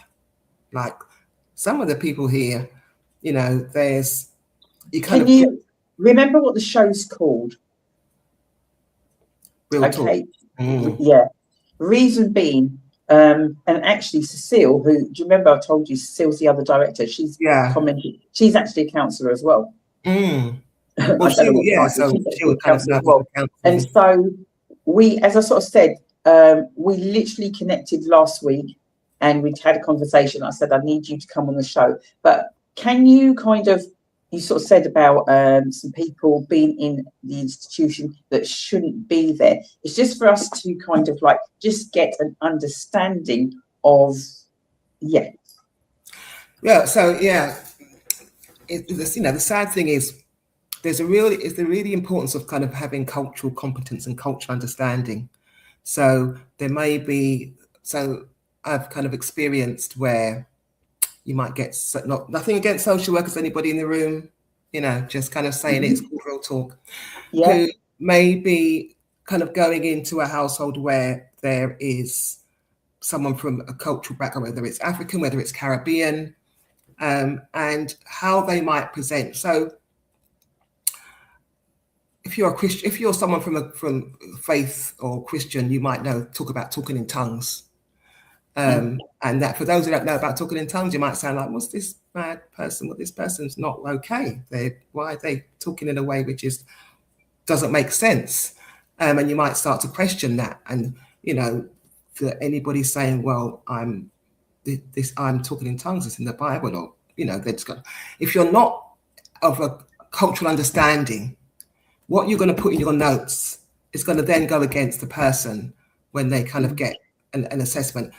Went to Mrs. blah, blah, blah, was asking her about her health, was asking her questions about her well-being, whether she's taking care of herself, and a variety of kind of really set questions. Came there and was talking in an incoherent way. This needs to be investigated further, So this now gets put in black and white on someone's notes, like, this is going to have another assessment, maybe somebody else from a mental health profession will come, speak to them, and it could go in a direction which, if the person already is presenting with anxiety or depression, and this is something else that they've gone and seen, they kind of, this all gets loaded as one. And so now this person is not only having anxiety, depression, but she's also speaking in some strange way. So she's losing her senses.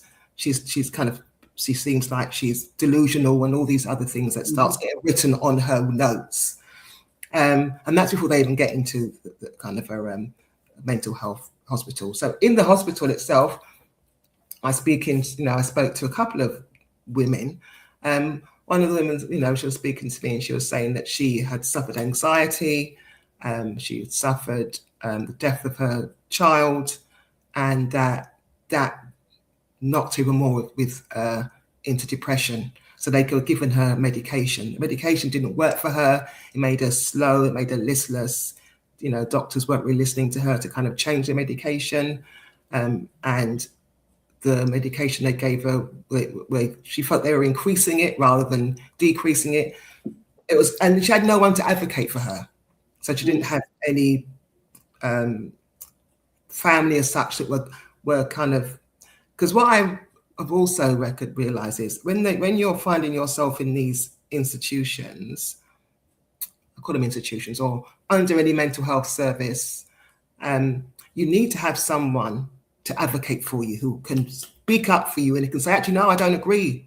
No, I don't want to take medication. No, this is not correct. Why are you giving her that? Why do they have to have that? Explain to me. Why do you think this is the case? Why? I don't know. She's fine. At home, she's fine. She doesn't need this. You need someone who kind of can really challenge. But so in the hospitals, the two women who stick out to my mind were those who were kind of saying that they have anxiety and depression, and the medication that they had wasn't working for them. It did them a lot. It did them a lot more harm than good. Made them feel sick, and then they go to the doctor, and it kind of become a bit of a kind of an ongoing cycle. And to the point where one day she couldn't get out of bed.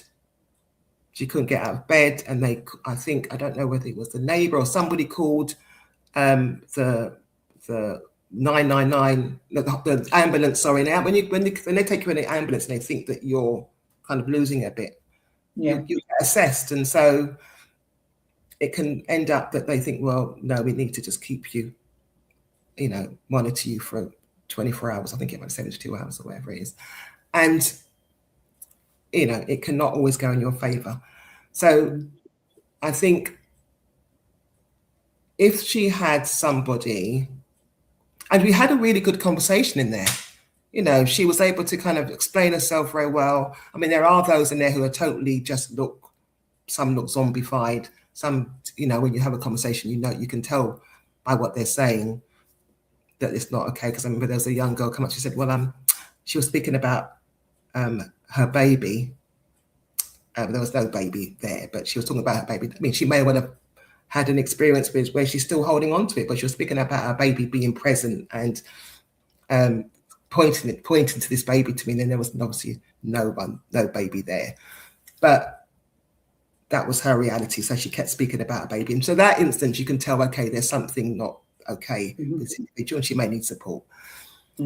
But, there's others in the room where, and it just so happened the two women that I was speaking to were two Black women, and they were just very angry. And one of the interesting, very angry about being there, not being heard and not being listened to by the doctors who are monitoring them or consulting them, and they're saying, I shouldn't be in here.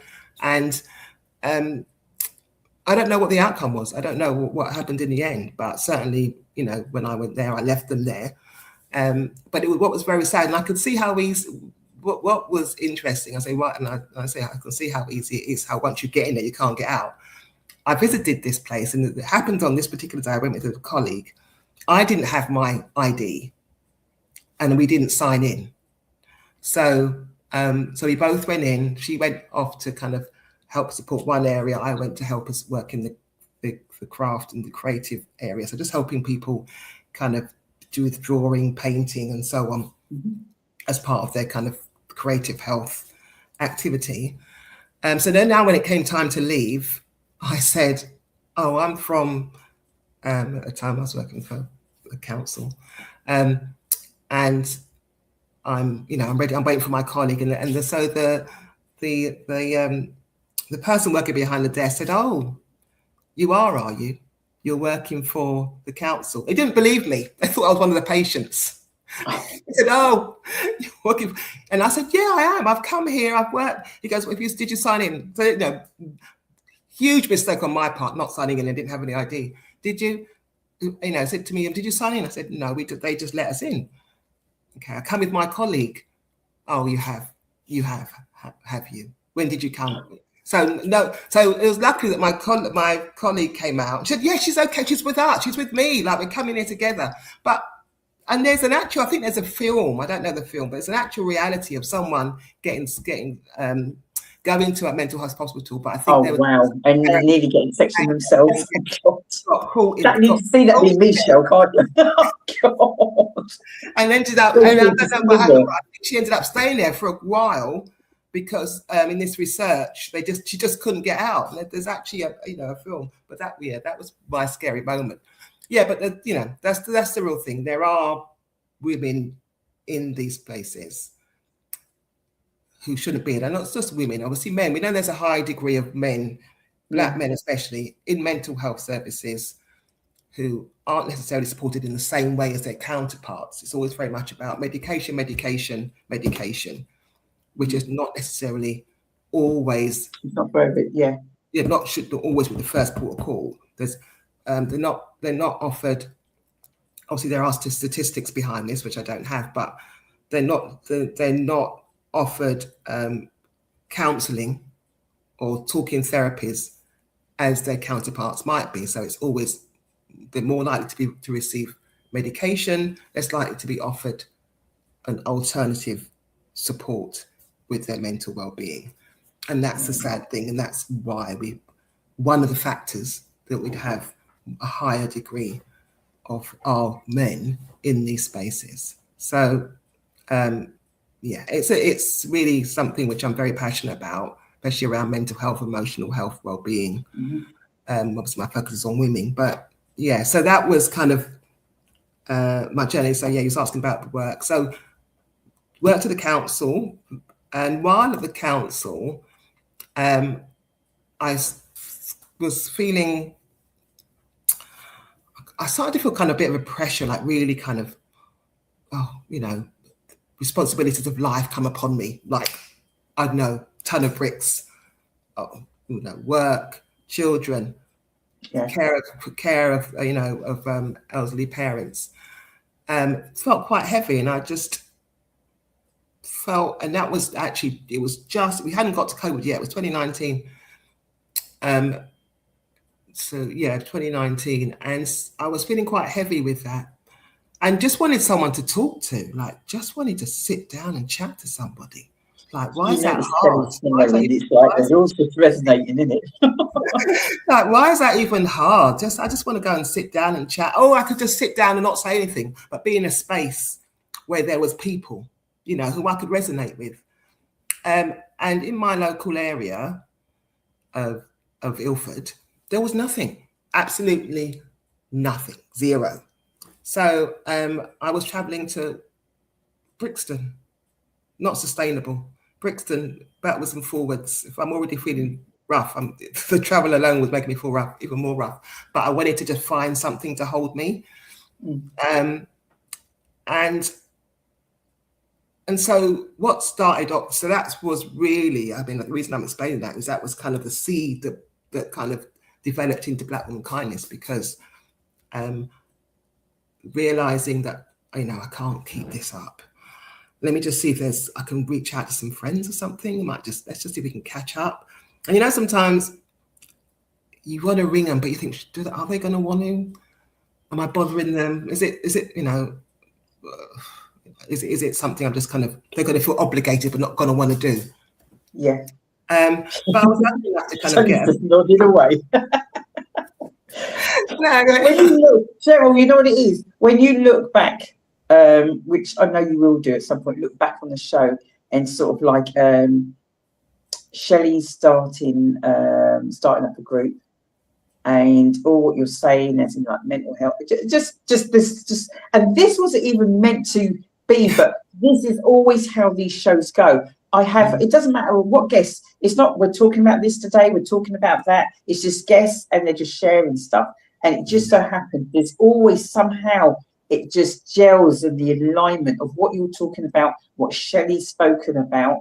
And when you watch it back, you'll be, oh my God, oh my God, oh my God, oh my God, oh my God, oh my God.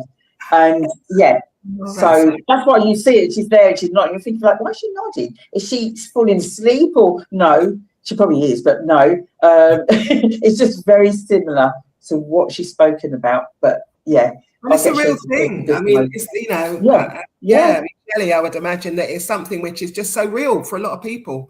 You know, you can just feel lonely in a full room. You know, you just need to have that connection, and you just want to have somebody who can just sit with and chat with.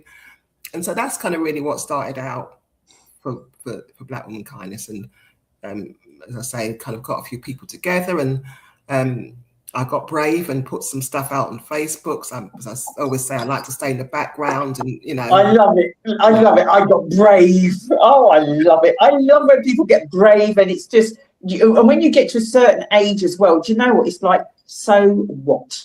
Do you know what I mean? It's better to have tried something rather than I wonder. Yeah, and that's true. I mean, my so what has come quite late in life. I think I've gone through, and now it's kind of point. It is very much, well, so what? I'm just going to go with it. It is what it is at the end of the day. Yeah.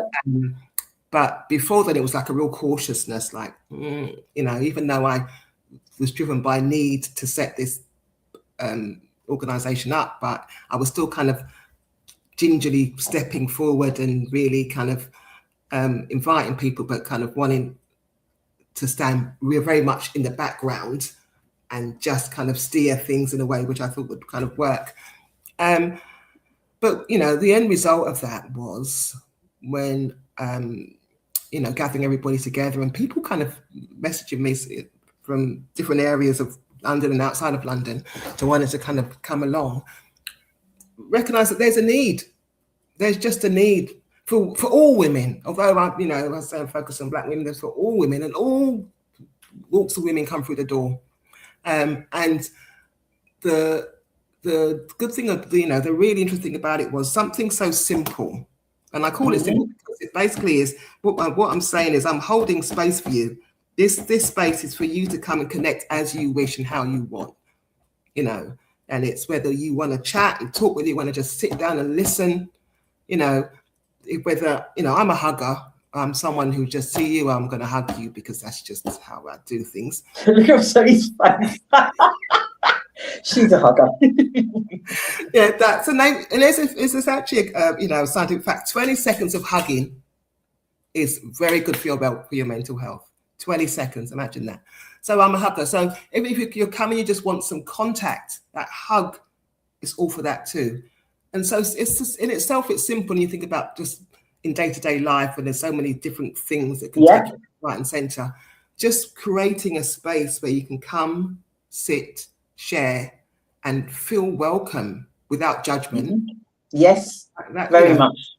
And that's the premise. That was it. That's just what it is. And so, you know, seeing the response to it, and then it just kind of, well, then we got hit by COVID and it kind of went underground a bit. But when, you know, when we kind of come back around 2022, just been pushing ever since, just been pushing and doing everything that I think is of value to support women in that life journey. Whether, you know, whether it's about your health, whether it's, you know, you want to enterprise, whether it's, you know, creativity, whatever it is, to support in mental well-being, emotional well-being, creative well-being, and designing things around that. And that's I always just say it's passion. It's a passion project. Oh, yeah. No, that's what it is, and that's the driving force. And the, you know, to have someone come in, I think we spoke about it when we spoke the other day, who might have walked through the door in one way, not sure about themselves, don't think they can do anything. Yeah. You know, don't think they can take charge or lead anything, but leave through the door saying, okay, well, I'm going to come next week and I'm going to just run there and I'm going to deliver a workshop. I'm going to, you know, because given the opportunity, Yeah. with support and confidence, Mm-hmm. we do so much stuff. And, you know, what happens is we often, you know, the sad thing is that sometimes the environments we're in are not conducive to our growth, you know, and we might have great friends, or we might not have those friends that know how to say, go for it, I support you all the way. Yes. You might have great family, but not the family that will say, go on, believe in yourself. 100%, Cheryl. 100%. Yeah. This is the thing. All of that. It's like, is she talking about Simply Deez events? Ask Shelley. I'm going to stop for just 1 second. And Shelley, she won't stop talking if I let her go. But I'm going to let her. She won't. But as in. Yeah, because for Dee starting out with Simply Deez events, it was just the events thing, because there was a gap in what was being celebrated, because I think it all just started off with International Men's Day, Women's Day, and sort of like your Black History Month and stuff. Stuff was missing. But as we've been going through now, sort of, you brought directors in and stuff like that, our events are part of it. It's not the main thing anymore. It is that nurturing and having that space where you can just be yourself. And I always call ourselves community connectors. Yeah. Because if we don't know something that's going on, we know someone else that does. And it's like, we're never, let me come with me and I'll introduce you to so-and-so. It is like, no, here's so-and-so, go. Yeah. And we've done our bit. And it's just connecting all those pieces. And as you said earlier, the one thing that resonated with me was it's creating that safe space, but you don't have to be talking in it. You know, you can be quiet in that space and still feel the love, feel the connection. Yeah. And it's not until you're in spaces like that you actually then realise just how much that you do know and how much you can give back. Exactly. Because, all right, I've always been taught to do baking a particular way because my mum was the baker and she's a little bit older. But yeah, I do traditional old-fashioned baking. And then I think, well, because I've just learnt that, okay. And then someone else will stand with me and chat for a good half an hour about certain things that I do. And it's like, oh, actually, I could tell someone how to do this. You don't realise what exactly it is that you know. So that's so true. It's just how strong you are until it's that tea bag thing, isn't it? You don't realise just how strong you are until you put in hot water. That's true. I never heard that one. Yeah, that's true. Yeah, I like that. That's so true. You're only strong because you've gone through it. You've been there. You've seen it. You've done it. Anyone says, "Oh, you're strong," but I can't got no other way to do it. So yeah, but it's very, Cheryl, very explain to Shelley, what's happened now. Now that I've. Oh, my favourite phrase, whenever anyone new comes along, you're now stuck with us. Lovingly, but you're stuck. It's like lovingly is good. Stuck is good. Lovingly stuck sounds good to me. What a great relationship. Oh, it is. Cheryl, please tell the message, because as I said, you'll be back on the show and we're going to do some links. And Cheryl knows that what she's doing and what she's going to share now, we're going to get it in Luton. That's how I kind of. So Cheryl, tell the guys that this particular project, you know, and right. Yes. So right. So I'll just do a little kind of overview, but I'm going to show this book. It says Voices in Harmony. So this is the book which we. I was lucky enough to get some funding. I had an idea, actually. I was approached about if I wanted to apply for some funding, and if I had any ideas. And it was run by the Arts Council, but locally managed by Colours of Redbridge. So I said I wanted to create something which was a legacy. I just knew something about it. It was going to be a legacy, and I wanted to kind of be stories from women, and I wanted to be kind of culturally influenced. And so, to long story short, we had So 22 women contributed to this through stories, through poetry, and through recipes in this book. And the following year, they came back to me and said, "Oh, you know, more funding again, if you can think of it, because this one, it was really received really well. More funding again, if you could think of something else you could do." So I said, actually, I want to adapt this book into a play. So it's kind of like from what's that, from page to stage, that's how they coined it. And some of the key stories in this book speak of self-discovery, so mental health, genocide, racism, but also some really lovely, endearing stories of recipes told by parents that have been passed on, and some really kind of empowering poetry. So we was able to kind of put this together. I kind of put the word out, so who wants to take part? Because we had funding, we was able to kind of get a director in to help form it. Anyway, that's how we had this play. So play done, completely. We performed it.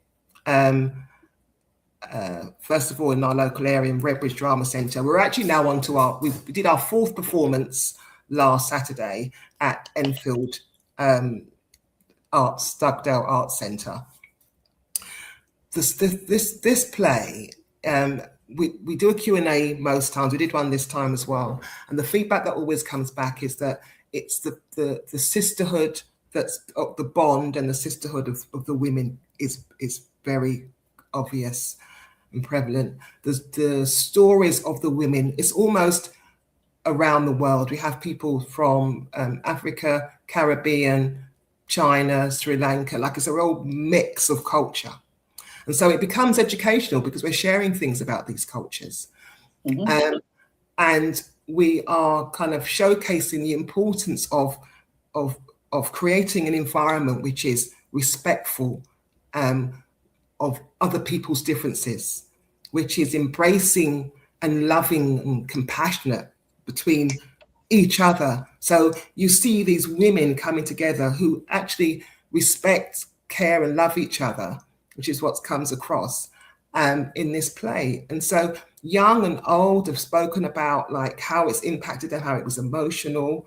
And it does, I mean, I have to start kind of control myself at the end and not start, because I'm one of them. I'll be crying. Bali. My siblings call me the Bali one, you know that. I do. And also at the end, we try and embrace the element of celebration. So it's music and it's a real kind of mixture of everything. So that's the play. We want to bring it to Luton. We'd love to. There's no want about it. It's happening. We're just going to negotiate when. That's all it is. Do you see what I mean, Shell? You just kind of, and we literally, I don't even know how long we were on the phone for. We clicked. When she's talking, I'm going like, and she's like, book, and I'm like, you're having a laugh. This is me, our book, and it's just going, oh my god, and it was all just so, and it's like, I can't believe it. Yeah, it's amazing. It was just amazing. Oh, I'm so excited, so excited. Yeah, it was just, you know. When I was speaking to Dee and I come off that phone, or actually I kept saying to her, I'm so excited just having this conversation with you. I just feel like, I mean, I think we spoke for over an hour, and it was very much like, yeah, all right, probably an hour and a half, hour and 3/4. Yeah, that doesn't surprise me one bit. She was doing all the talking. Cheryl was talking. I was listening. I'm sure anyone who knows Dee is probably thinking, oh, right, Cheryl. All right. But it was just a great connection. It was absolutely amazing. I felt such a high when I finished the conversation. And they're special. It's just, and you think in life, when you come across people who just you have a connection with, it's a special thing. Yeah. And you have to really just, embrace that and just kind of honor that as something which, is a special thing. So stuck is fine with me. Yay! So, Cheryl, the wonderful Cheryl, did give me some details, Shelley, but if I come off, I don't want to lose it. I'll make sure that they get put into the comments. They get shared around the way. So name the play that is coming to Luton. Dates to be confirmed. But if you ain't following us, people, you ain't gonna know, because we's busy people this year. We's busy. Shelley's just added something to the pot. Well, she spilled the tea on something that's going to trickle its way to us. We don't have to be travelling all the time out. We're bringing it. Simply Deez going to bring it to Luton, and those organisations out there that sort of like ain't giving us the time of day. I'm keeping it real. Ain't giving us the time of day. Are going to be knocking on the door, Shell. You know that. We told them. We told them. We told them. What we do, because we are a CIC, anything as in like any events, if you go back over all the time the events that we've had, and people are like going like £5, absolutely £5, absolutely this, absolutely that. You can't be making, no, we ain't making any money. We are not making any money. But that's where the passion comes in. We want to reach those people. We want to reach those people that, do you know what, potentially, I don't know, if you say for instance, we're doing like International Women's Day or something, and it's £5. £5 to a lot of people is absolutely nothing. £5 to some people, that's like, that's a meal. That's exactly. Completely. Yeah. I mean, so we don't want costings to be the barrier why people cannot come and attend our events. So we keep it as low as we can do. So we will be, not are we will, we're saying it boldly now with Cheryl in the we are bringing it to Luton, guys. And everyone's going, oh! But I get that completely. I mean, even with the play, I said, you know, the tickets were £7, and I thought, oh my gosh, I said, I'll put a discount on it for the tickets to bring it down 40%. So people, because I was thinking, you know, all people who might have children or elderly that might want to come and they can't afford it. So although it was £7 and I put this 40% discount on it, they were like, what's wrong with you? But then it brought it down to something like, you know, £3. But to me, it was just like, I just want to share the message. People to come out. I want them to come and enjoy themselves. And I don't want that woman who's got 3 or 4 children and just thinking, I want to go, but I can't, not to be able to go. So, you know, it's all about that. So I completely understand what you're saying there. And the play is called Unheard Now Spoken, because it's all about, you know, us carrying stories within us. We all have our stories, regardless of what age. We don't always get a chance to share them. And so now it's like, we are speaking, we're being true to ourselves. I was just, can you imagine? Well, Shelley knows me so well, and Cecile and the rest of them. They're probably thinking, oh my gosh, I literally, honest to God, it was like striking gold and like having the conversation. I know you said you were buzzing that. I was like, oh my God. Oh my God. And then I'm like, you're on the show. She goes, what? I said, you're on the show on Tuesday. When? Next Tuesday. And then she said, I just need to see. I thought, I don't know what she thinks she needs to see, because it's only 7%. A 3-hour show, there's time for you to come on. I'm going to make time. I'm making time. We could have been, when I say packed, the show could be full today. Guess what? There still would have been space for you, Cheryl. Still find space. Seriously. Gosh. I cannot even, because we'd be talking all night. You know, this isn't just today and we're not speaking again. You know, that's it. The bond. I don't know why I keep doing that, but it's probably because Shelley's always saying she's got a clause into. But we as a simply, no, seriously. And as I said, there's, you know, even if it's not the one, because you will be doing the one in Luton, but even if it's not the one in Luton, because our stretch is far and wide, we know people all over, not just local people, London, Reading, all over. Fantastic. Birmingham, all over. So please, she's coming to the Black. You are coming to the Black Bookcase, aren't you? I'm coming to that. Yeah, I think it said October the 17th. Yeah, on my calendar. Yeah. Oh, and if any of the other authors want to come, because honestly, you will. Because I don't think I've sent you the actual the reel from the. Oh my God, you'll be like. Oh yes, oh yeah.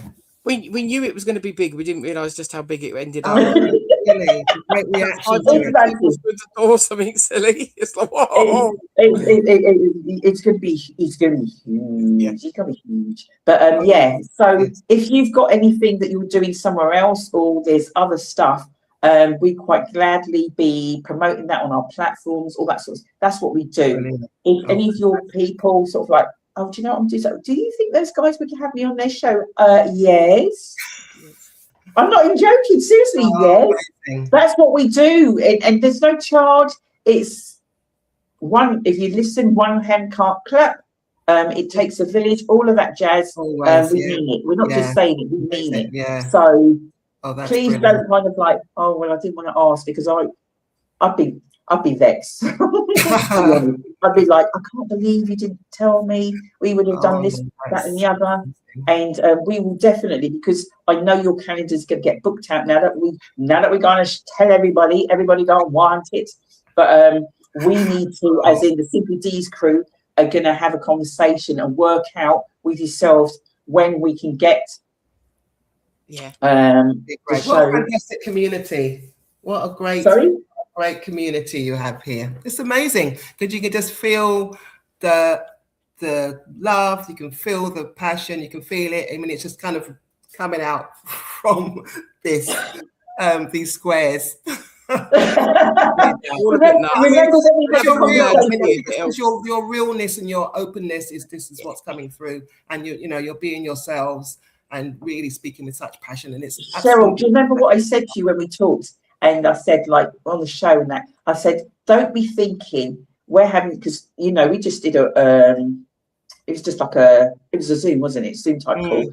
And I said, don't think when you come to the show and it's going to be all all proper and all nicey, and I ain't going to be all animated. And she's probably thinking like, oh, let's see. And she's thinking, shit, she is, isn't she?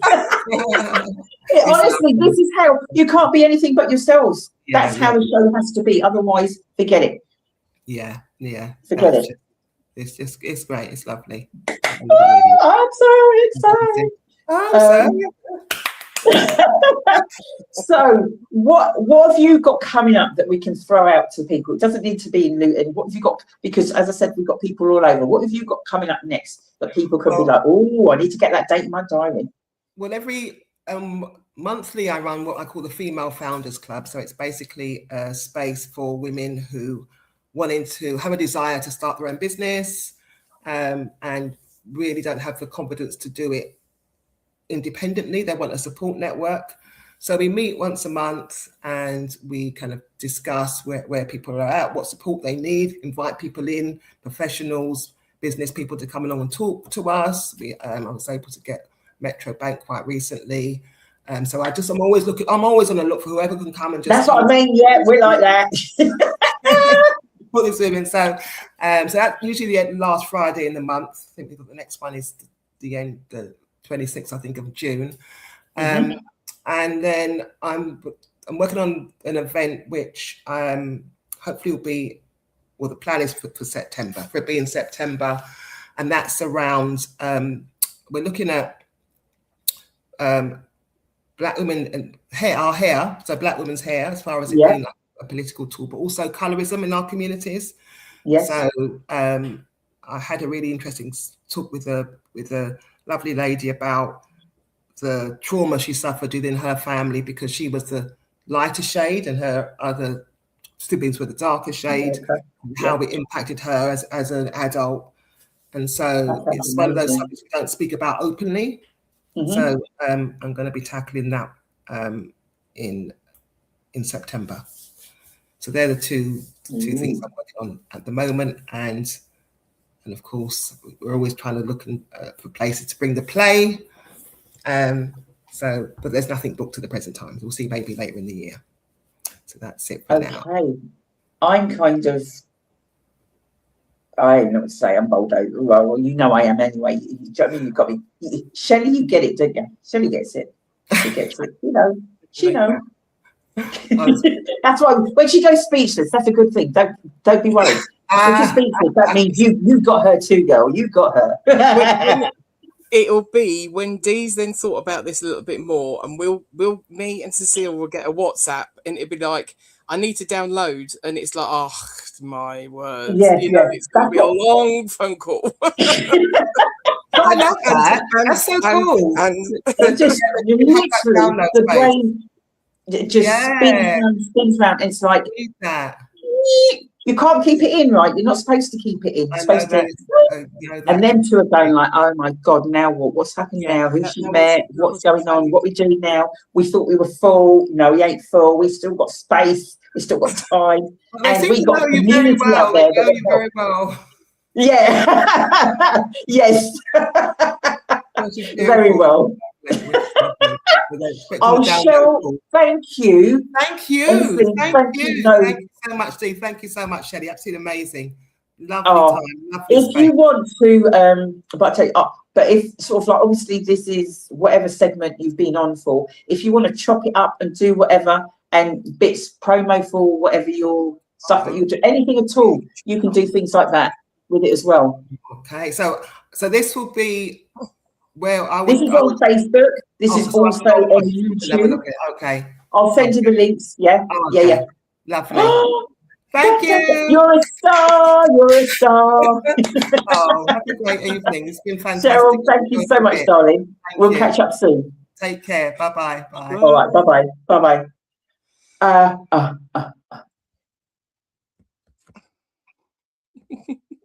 It's all about volunteering, isn't it? The whole thing has been. Isn't it kind of? Do you see how it wasn't like, oh, I'll get her because that it's just how it works. Absolutely incredible stuff that she's doing, and when I'm like, that's us. That's us. Yeah. And then she's like, this book, and I thought, I said, hang on a second. She goes, okay, I'll come back. Book. And she's like, oh my God. And I'm like, yeah. I said, and Janetti, if you're listening, because she's doing a play from the book, we were talking about musical at one point. We were talking about, I don't know, monologue, something. I think there's still scope for that. Right. We need to, because we could chat forever, in all seriousness, but I want to, yeah, do that, and then let me just shut my curtains. I'm here. You there? Yeah, do Tisha's update. Apologise to everyone else. Tisha, I'm doing your update. Yeah. Top shelf stuff. Oh no, it's not a poem. It's not a poem. Although she does mention something that, yeah, okay. Right, so for Tisha, her updates. Hello everyone. Since the last update I did for the show, I was rushed into the hospital on the 25th of April, my dad's birthday, because I wasn't feeling well. And she ended up being stuck in there for 2 weeks with an infection and high blood pressure. But she managed to come home 3 days before her birthday. We had to postpone my birthday celebration because I wasn't 100% and I need to recover from everything. I've been catching up on TV shows and YouTube stuff since I've been home. And one of my best friends has a YouTube channel now with his poetry and stories on. And I've become obsessed with it because he's a brilliant writer and has unlocked my writing block, as Shelley knows. Now, if you want to know, go and look for him on YouTube, and he's JJ _love. Yeah, go look for it. You can see the reason why there's little smiley faces when she's put that as our update, from what I've heard. I'm saying nothing because your auntie's in the room, Tishy. Right, back to it. I'm back working out with Sasha and it feels great. I've been to my nana's since I've been home and I'm going again on Thursday. I'm so looking forward to seeing her and catching up with her. Till the next time, people, stay blessed and keep following your dreams no matter what. So she's definitely feeling better. She's back to Nana's, you're back to Sasha, and you're back to writing poetry, even though some of it is a bit naughty. I knew that already. I just knew it. Tisha Thomas. I didn't know what tea she was going to post or give you to sort of like thing out, and that wasn't something that I'd shared out. But she shared that out. Yeah, worrying times. Very worrying times. Yeah, because having the infection and stuff and not being mobile, does make things a lot worse for her, bless her. So yeah, for it to be stuck in hospital for that amount of time, not only waiting for tablets to work, but waiting for your body to actually wanting to do something, then yeah. But with the other side of it now, we've got hair did, we've been out. It's still on recovery, still recovering. But yeah, the fact that she's out is so. We are going to do our catch up. That was postponed. We will be arranging that. Yeah, love you loads, darling. I don't know where your OMG is about. I don't know if that was my singing or, oh my God, the fact that I'm so good. I'm not really sure, Tishy. So if you could just clarify that. If you want me still to be your auntie. Yeah? If you want me to still be your auntie, clarify. Your favourite auntie. Yeah, I was about to say which one's the favourite. Come on, you know you're going to say it. Innit? I'll be round in a minute, Tishy Thomas. I don't care what the time is, right? Yeah. Much love going out to. There's so many people that I think we all know people that aren't 100% right now for whatever reason that might be. So just thinking of all those people, their families, and just sending enough love, blessings, and all of that to everyone. We have had an incredible, a bit of a whirlwind of a couple of weeks, or longer than that. Some thinking of you, Rita James. Don't let me have to come and get you. Anyway, Well, Shelley, she's off at the seaside at the moment, so we're all right. Oh yeah, I spoke to. I can't remember. I spoke to her. I can't remember where she was going. I think she's behaving herself. No, I doubt it. I doubt it. So Shelley, if you've not dropped links, because I can't see anything at the moment now, so I need you, if possible, to please gather this information. So before we go, I need to just drop some stuff to you guys. So I think last time, let me think, where are we now? June. So last time the show was in May. So I would have done this TEDx. Yes. Talk. I was going 6 to 8 weeks, going to be giving it all of that. And then literally probably about 3 weeks ago, I think it was 3.5 weeks ago, we had a meeting to go through, you know, what worked for the event, what didn't work, you know, when you do a debrief type thing. And we got sent this document that you're supposed to obviously look at. And I thought, make sure I look at it before the meeting. And on it, it said, and this is one of the reasons why you always should read your contracts. And it said that just because we did the TEDx doesn't mean to say that it's going to get uploaded onto the TEDx platform.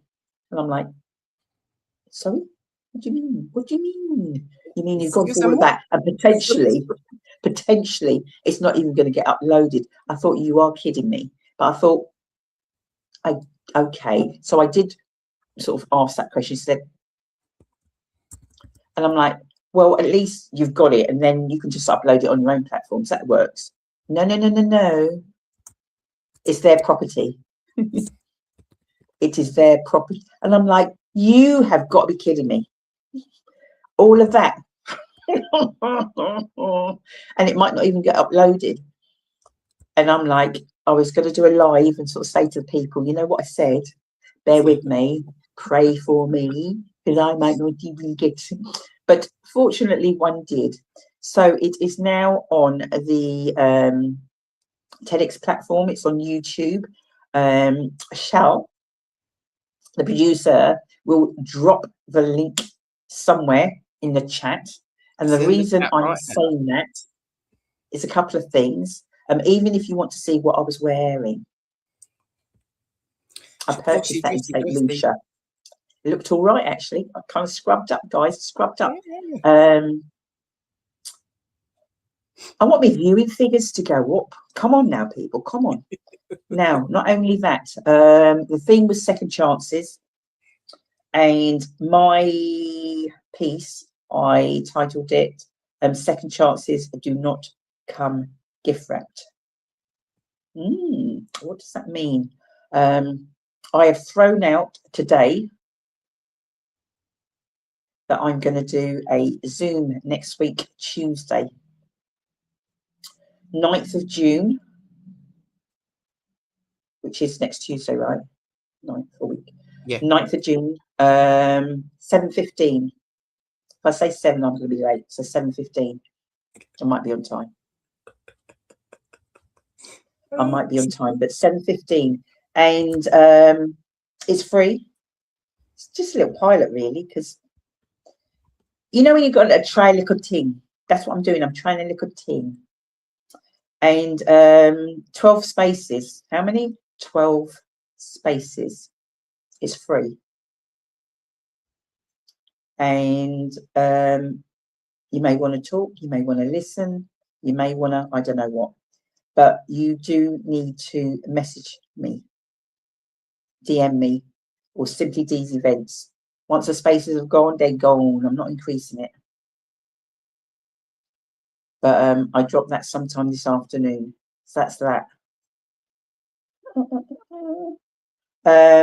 Bob's event that you spoke about earlier on. Shelley's, all the information will be on there. We will be sharing that information again. That is Saturday, the 27th of June.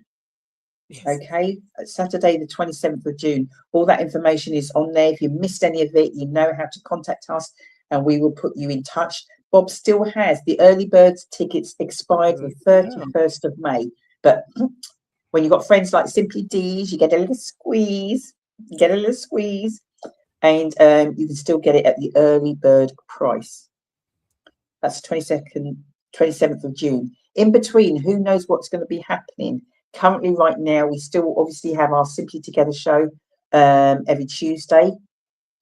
But on the 20th of September, ding, ding, ding-a-ling-a-ling, Victor Richards whoop, whoop, is bringing his, it was a play, but it's now a film. Yeah. And bringing that to Luton. That's it. Milestones. Streets paved with gold. That is Sunday. Sunday the 3rd. Did I say no 20th? Sunday the 20th of September. Luton Library Theatre. Ticket source. All the information's there. I'm not sure. I think there were some early bird tickets. I don't know if they've gone. Oh. I've got people saying to me, I bought my tickets. I go, yes, that's right. They're early bird tickets. Because when the early bird, when you say to me they've gone, that's because they've gone. Yeah. You go, we're only in. Exactly. So don't be waiting, guys. Get your tickets. It is going to be an absolutely incredible, lovely Sunday afternoon. We're going to screen the film. And then afterwards, because Victor's going to be there, who else knows what might be going on the day? But Victor's going to be there, and we're going to do a Q&A afterwards. So it's going to be a beautiful, beautiful afternoon. We ain't leaving at that. The following month, dun, dun, dun, dun, dun, dun, Saturday, Shelley's going up. Was there something else? Are you sure? Yeah, I think so. Saturday, the 17th of October. The Black Bookcase is back. We are back, and we are in partnership with Read Aware. Who? Read Aware. You better look it up, get your information. This is going to be humongous, guys, humongous. We've been extremely busy over the last couple of months, so you are going to be literally bombarded with information on these events now. The Black Bookcase, there are exhibitor spaces available. You might be an author, you might be a publisher, you might be a bookseller, you might be an illustrator, you might be a ghostwriter, all of these different things. Please get in touch. The information is going to be going out there again this week. Exhibitor spaces are available. We are looking for sponsors. Do you hear the word, Shell? Shelley's listening. Sponsors. Do we sponsor a lot of things? We do. Yes, we do. Oh, we do. Oh, see, if Shelley says we don't, that means we do. So we are looking for sponsors. Yeah, everything actually. Yeah, we are looking for sponsors for this event. So sponsor comes in all kinds of shapes and forms, guys. It really does. So please, once again, please contact us. Please, do you know what? Share. There's so many people across the UK. You can get involved. Even across the seas, you can get involved. Saturday, the 17th of October, that is 12 to 6. That will be at Sixth Form College. And yeah, there is going to be a youth section where we've got the young people. They're authors. They've got their own businesses. OMG, the G. So yeah, if you want to get involved, please contact us. I could go on forever, but do you know what? I'm buzzing. I think we do need to mention, so don't forget PMDD, look out, because Simply Together show. Cecile, Nikkei, whoop, whoop. You guys doing an absolutely incredible job with Shelley. Everybody's, as well as with under the Simply Deez umbrella, are also doing amazing things outside of that as well. So if you're thinking like, oh, this is all we do, we do plenty. We do plenty in the community. All over the place.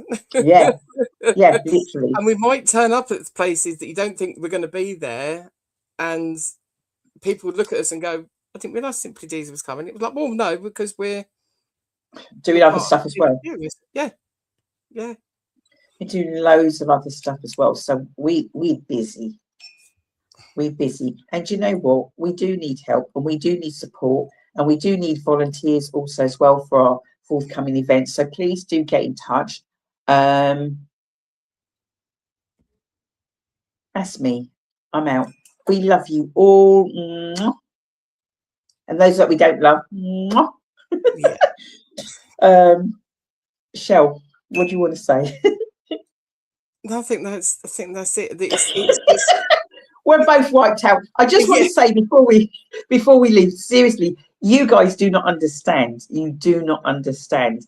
And over the last, somebody sort of said like, oh, did you do court? You with Simply Deez court? You saw we were sponsors of that event. Not only were we sponsors, we also were volunteers in different shapes and forms. We were promoting, and let me tell you something now.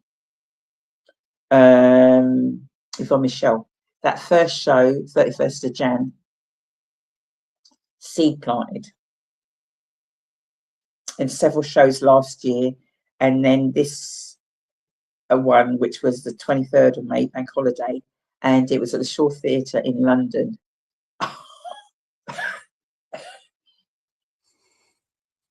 We ain't going to talk too much about it because Honor should know.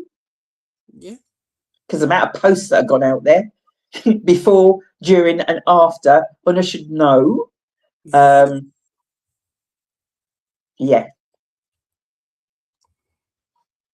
Mate, this is. Yeah. So we're gone. I need to go and get some chocolate. Yeah, some chocolate. I thought he was going to start eating nuts. Cup is empty. Oh, yeah, empty. We have some more cocoa, according to Shelley. Oh, I'm sure it's not. So cocoa. If you are watching this, you might not be watching this now. You might be watching this. By the way, Robson, how's it going in Northern Ireland? Are you guys married yet? I can't remember. I know you're getting married. No. We already had that conversation on the show this afternoon. It was he knows he's got lots of aunties to actually invite to the wedding. I wasn't trying to gate crash the wedding. I was just saying, but the fact that it's from Northern Ireland and sort of like whoop whoop, I knew we were going to go outside the UK. Just where are you watching from, guys? Where are you watching from? Cousin Shirley, please. USA. I mean, Barbados, Jamaica, Montserrat. Come on, guys. Aparna in India. Come on, Aparna. You need to be watching. We reach global. So all those big shows, they ain't reaching where we reach. We reach the places the other places don't reach. Is that Heineken? Oh God, it's time to go. Lack of chocolate. She's going. Jesus Oh my God, I'm sure you've been on the ginger wine. So all those haters, we love you. We're going now. We've had a wicked time. Bob, Grace, Cheryl, Tishi, Sherry Titmus in the house, Cecile, whoop, whoop, Robson. I don't know if I missed anybody. No, I think that was it. That's the only people that mentioned that commented, but there's still people watching somehow. Did I say Cecile? You did, yes. Night, okay, don't want anybody to get offended. And if you do, tough. Yeah. I'm sorry, I'm just a little giddy. Yeah, we're excited. You know, we are blessed. Okay, let me talk for me, because many other people might see it differently. Blessed that, do you know what, all's pretty much all good with family. I know we talked about Tishi just now, but we're meeting some just amazing people that are doing amazing stuff, and through connections you can see how people are meeting and mixing. I mean, people are going and doing their own thing, which is what we want. And it's, as Shelley's, the connecting. Oh, love it. Absolutely love it. So yeah, watch this space. And when you think like, oh, Simply Deez are somewhere in the mix. Yeah. When you search, we're somewhere in there, or one of us are. One of us is, yeah. Yeah, in it. So thank you, everybody. Thank you for watching all of that razzmatazz. Shelley, when you cut off, you're cutting me off. Cut me off. I need to. Yes. Yeah, I don't know what I need to do. No. Oh, let me sing. Hey, I'm at Grace. You might sing at the sing.